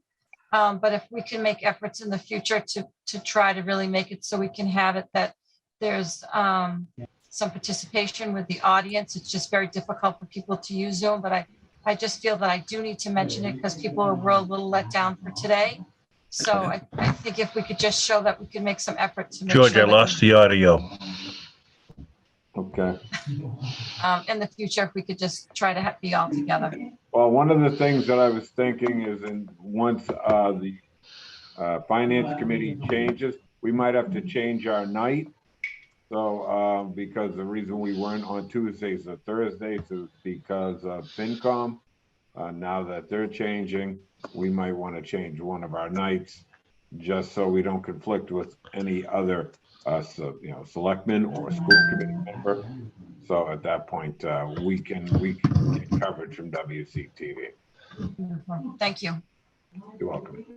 So the other thing, George, was that, we also said in those minutes that we talked about having the architect, make a presentation there at the senior center. At the senior center. Right. And then, it also said, at not, that would be during the day. The other thing was, is Dietz gonna do some sort of rendering for the annual town meeting? Will there be So Diane, what we decided to do at the last meeting of the town hall, Yeah, right. is we we're gonna draw a line in the sand, and on this committee, it's the 6th. And Okay. that line in the sand is, and next week is the line in the sand with the other committee. We're gonna take the work product that we have from up to that date, which will be the most current, and present that to town meeting. Okay. That's what we're gonna do. That way, town meeting is getting accurate and up-to-date information that won't change between the drop dead date and the actual town meeting. So they're getting the true information. I agree with you. Maybe you're right. Maybe a remote next time is a bad idea. Maybe we should meet at the senior center. And if we can't broadcast it, George, why don't we just tape it like we did 5 years ago and play the tape the next day? Well, I really think that if you're going to make the meeting Zoom, let me say this. If you're going to make the next meeting Zoom, then there should be an immediately posted meeting with the seniors in the afternoon so that they would have an opportunity to look and see what's going to be presented at the annual town meeting. Well, we were planning on doing the presentation to you guys at the following meeting, which would be a week before town meeting on the 20th. Right. So on the 20th, we were gonna meet and show you what we developed for town meeting and get your final inputs on that. And there's no reason why they can't participate in that. So wait a minute, can you repeat that again, Dan? Are we saying it as part of our meeting here or as a part of an additional outreach here at the center? I'm just a little confused. I think we should have the meeting at the center on the 20th, show them everything we got. Okay. But As a committee or just as you? not as outreach, but just because we promised them we'd do a meeting at the building. We're gonna be going over the town meeting report for the annual town meeting for this project on the 20th. You're not gonna get any new architectural information. You're only gonna go over the report that George is gonna make. So prior to that meeting, after the 6th, Terry, we're gonna take all the data that we have and try to put together a very short presentation because we know how the moderator doesn't like us to go on and on and on and on. Yeah, it's just going to be an update. It's not going to be a complete, this is what we're looking at for design. It's not going to 3 or be 4 slides. how many meetings we've had, what we've been working on. That's what we're going with. Okay. Okay. Yeah, because I know that the seniors do have many, many questions that they may want to ask at the point we're at, and I just think it would be very convenient to be there. Well, then let's make the next meeting on the 6th at the senior center. In this town meeting, it's only an update on its reports on committees. So that's what we're going to. It's not going to. We're not voting on anything. So that's what it's at. They should come to these meetings. But George, do you have a problem with us meeting in person on the 6th? Even if we can't get GCTV or WCTV, and then we just record it and give it to them? I do have a question. I think there's some confusion. As in, when it came to the presentation at the senior center and informational, it wasn't truly as a part of, in talking to the seniors here, it's not truly as a part of your or our committee meeting. It's actually something that was on, as you were saying, Dan, as a summary of a few things that are going on, but keeping them updated and an opportunity for open conversation back and forth. And that having a full understanding as to how far we've gotten. I don't really think it was to be a part. I mean, yes, I think they really want to be a part of our meetings when we do meet, just to be in the audience and to participate. But as to a true presentation, my understanding and talking to everyone is that they are getting a true presentation to them to really explain what the goal is for the senior center, how far we've gotten, and what we see really happening and how they can, you know, just feeling a part of it, and the opportunity to ask you questions. So that's from the understanding I got from everybody as to how that presentation would be here at the center. And to add to that, Terry, I think also I'm hearing, you know, the architect could be there too to answer some questions. Just the architect and Dan and Terry and George there, that you have a Q&A. It would have to be a posted meeting, though. It would have to be a posted meeting. So let me go back up a second here again. So on the 6th, let's meet at the town hall, if you can get the WCTV people.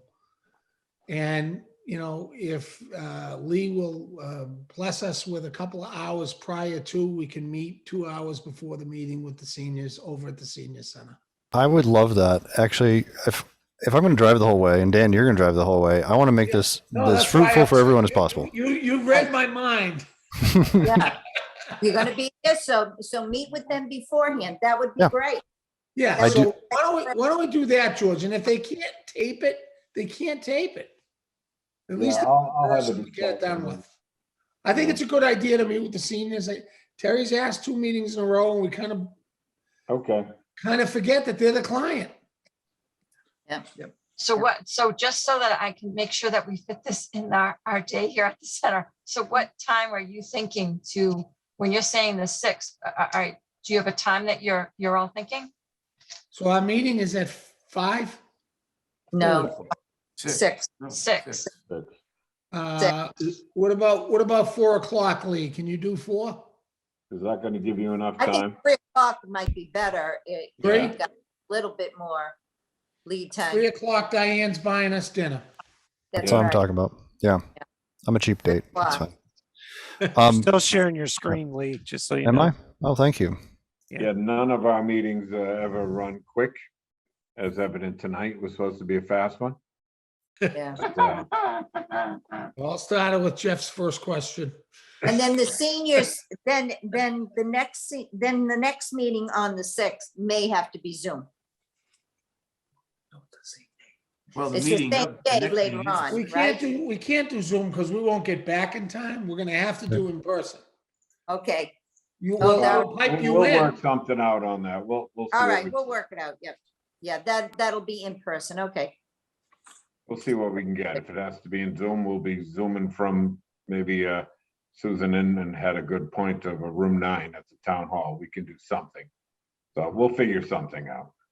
Okay. So if we could just confirm, so there's no confusion, our next meeting is April on the 6th. 6th at the senior center for 3 o'clock for presentation from Lee and Dan and you and George. Right. But then at 6 o'clock, we'll have our regular meeting to be determined where, Yeah. to be room- determined at the, Probably town hall room 9. okay. Thank I you. will confirm. That work good for everybody? Now, Great. it doesn't have to be there, right? It's just you important people, right? You're all important, Diane. You'll still be in Florida though, so. Yeah, right. But I mean, the rest of the committee members don't have to be there as long as you guys are there with them, unless they want to attend it, of Yeah, course. they can show up and hear some input. I think that'd Okay. be great for some of the It- committee members. So it All right. would be good to know in advance, though, just from a open meeting law, if a majority of the committee is going to be present, then it's going to be, Yeah. have to be a posted meeting. Right. If it's just going to be George and Dan and Lee, then it does not have to be a posted meeting. Ah. I think that Just might because be, of a oh. quorum, yeah. I will be there too. Here and say that Yeah. Diane won't make it. yeah, right, Yeah. exactly. Well, Terry will be there also. Yeah, I mean, either way, I don't certainly, I think either way is appropriate. I just want to make sure we're covering ourselves by posting it if we need to post it, you know? Okay.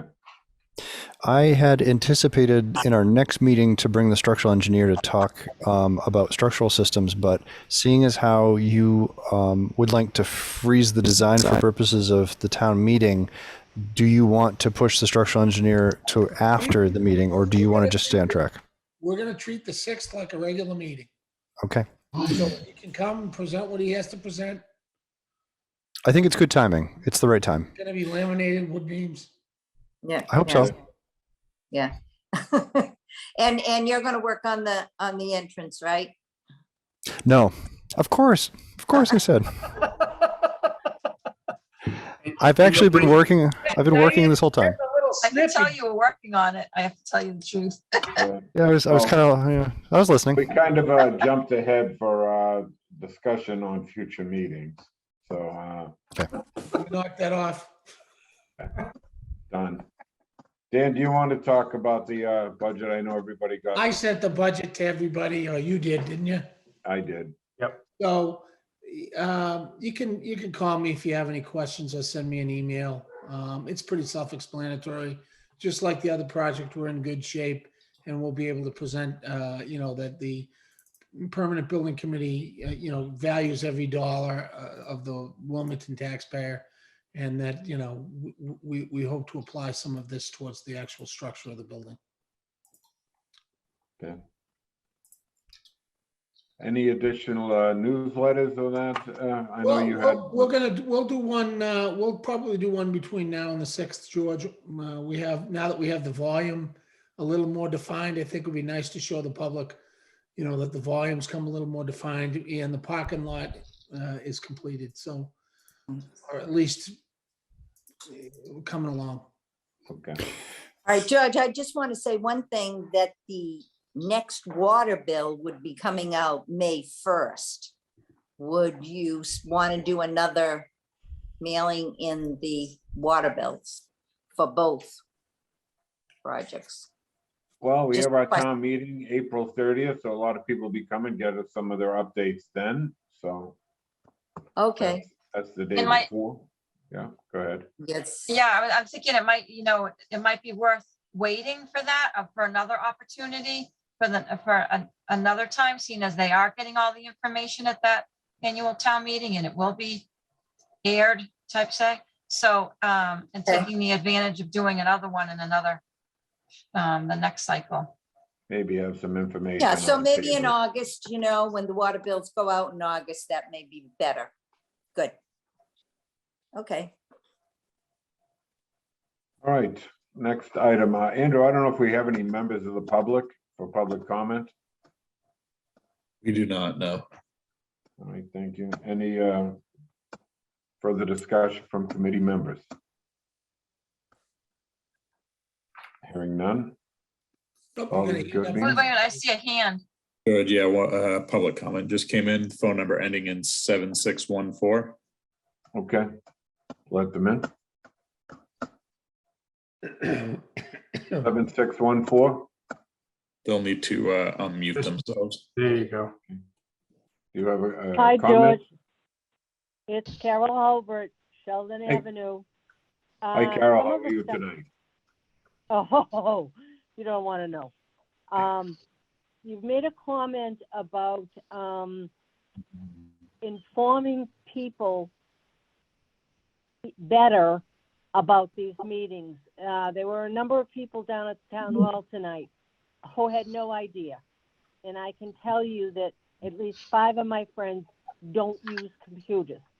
So there's got to be a better way. I do use my computer, but I seem to have a problem getting into Zoom. So I've had to listen to you on the phone. So I don't know how to do that. I had the ID number, but how do you know the password? I have no way of doing that. So anyway, also, we talked about my favorite thing, the kiln. I think you need to know a heck of a lot more about the kiln and the arts and crafts room than you know now. Some of the comments that were made about the kiln are not true. It's not the way it works. And so I will be glad to talk to anybody about the actual use of the kiln. And I guess that's it for tonight. I wished I could see these presentations, but I just couldn't get into Zoom. It denied me. So I would look forward to having in-person meetings so we could see these, the front door and the back door and everything else. So anyway, I will talk to Terry and I'll talk to you, George. Have a good night. Thank you, I Carol. take it. Thank you, Mrs. Holbert. Oh, yeah. Oh. Lee, you heard that loud and clear, right? Okay. Yeah. Yes, So I did. Yeah, okay, good. All right. Okay, Terry, we need to have a Zoom class at the senior center. Yes, Yes. we do. Yeah, that's Hey, they're not unfortunate. wrong. I No, mean, we'll do our best to get these in person. they're not wrong. It's Yeah. time. Right. Yeah.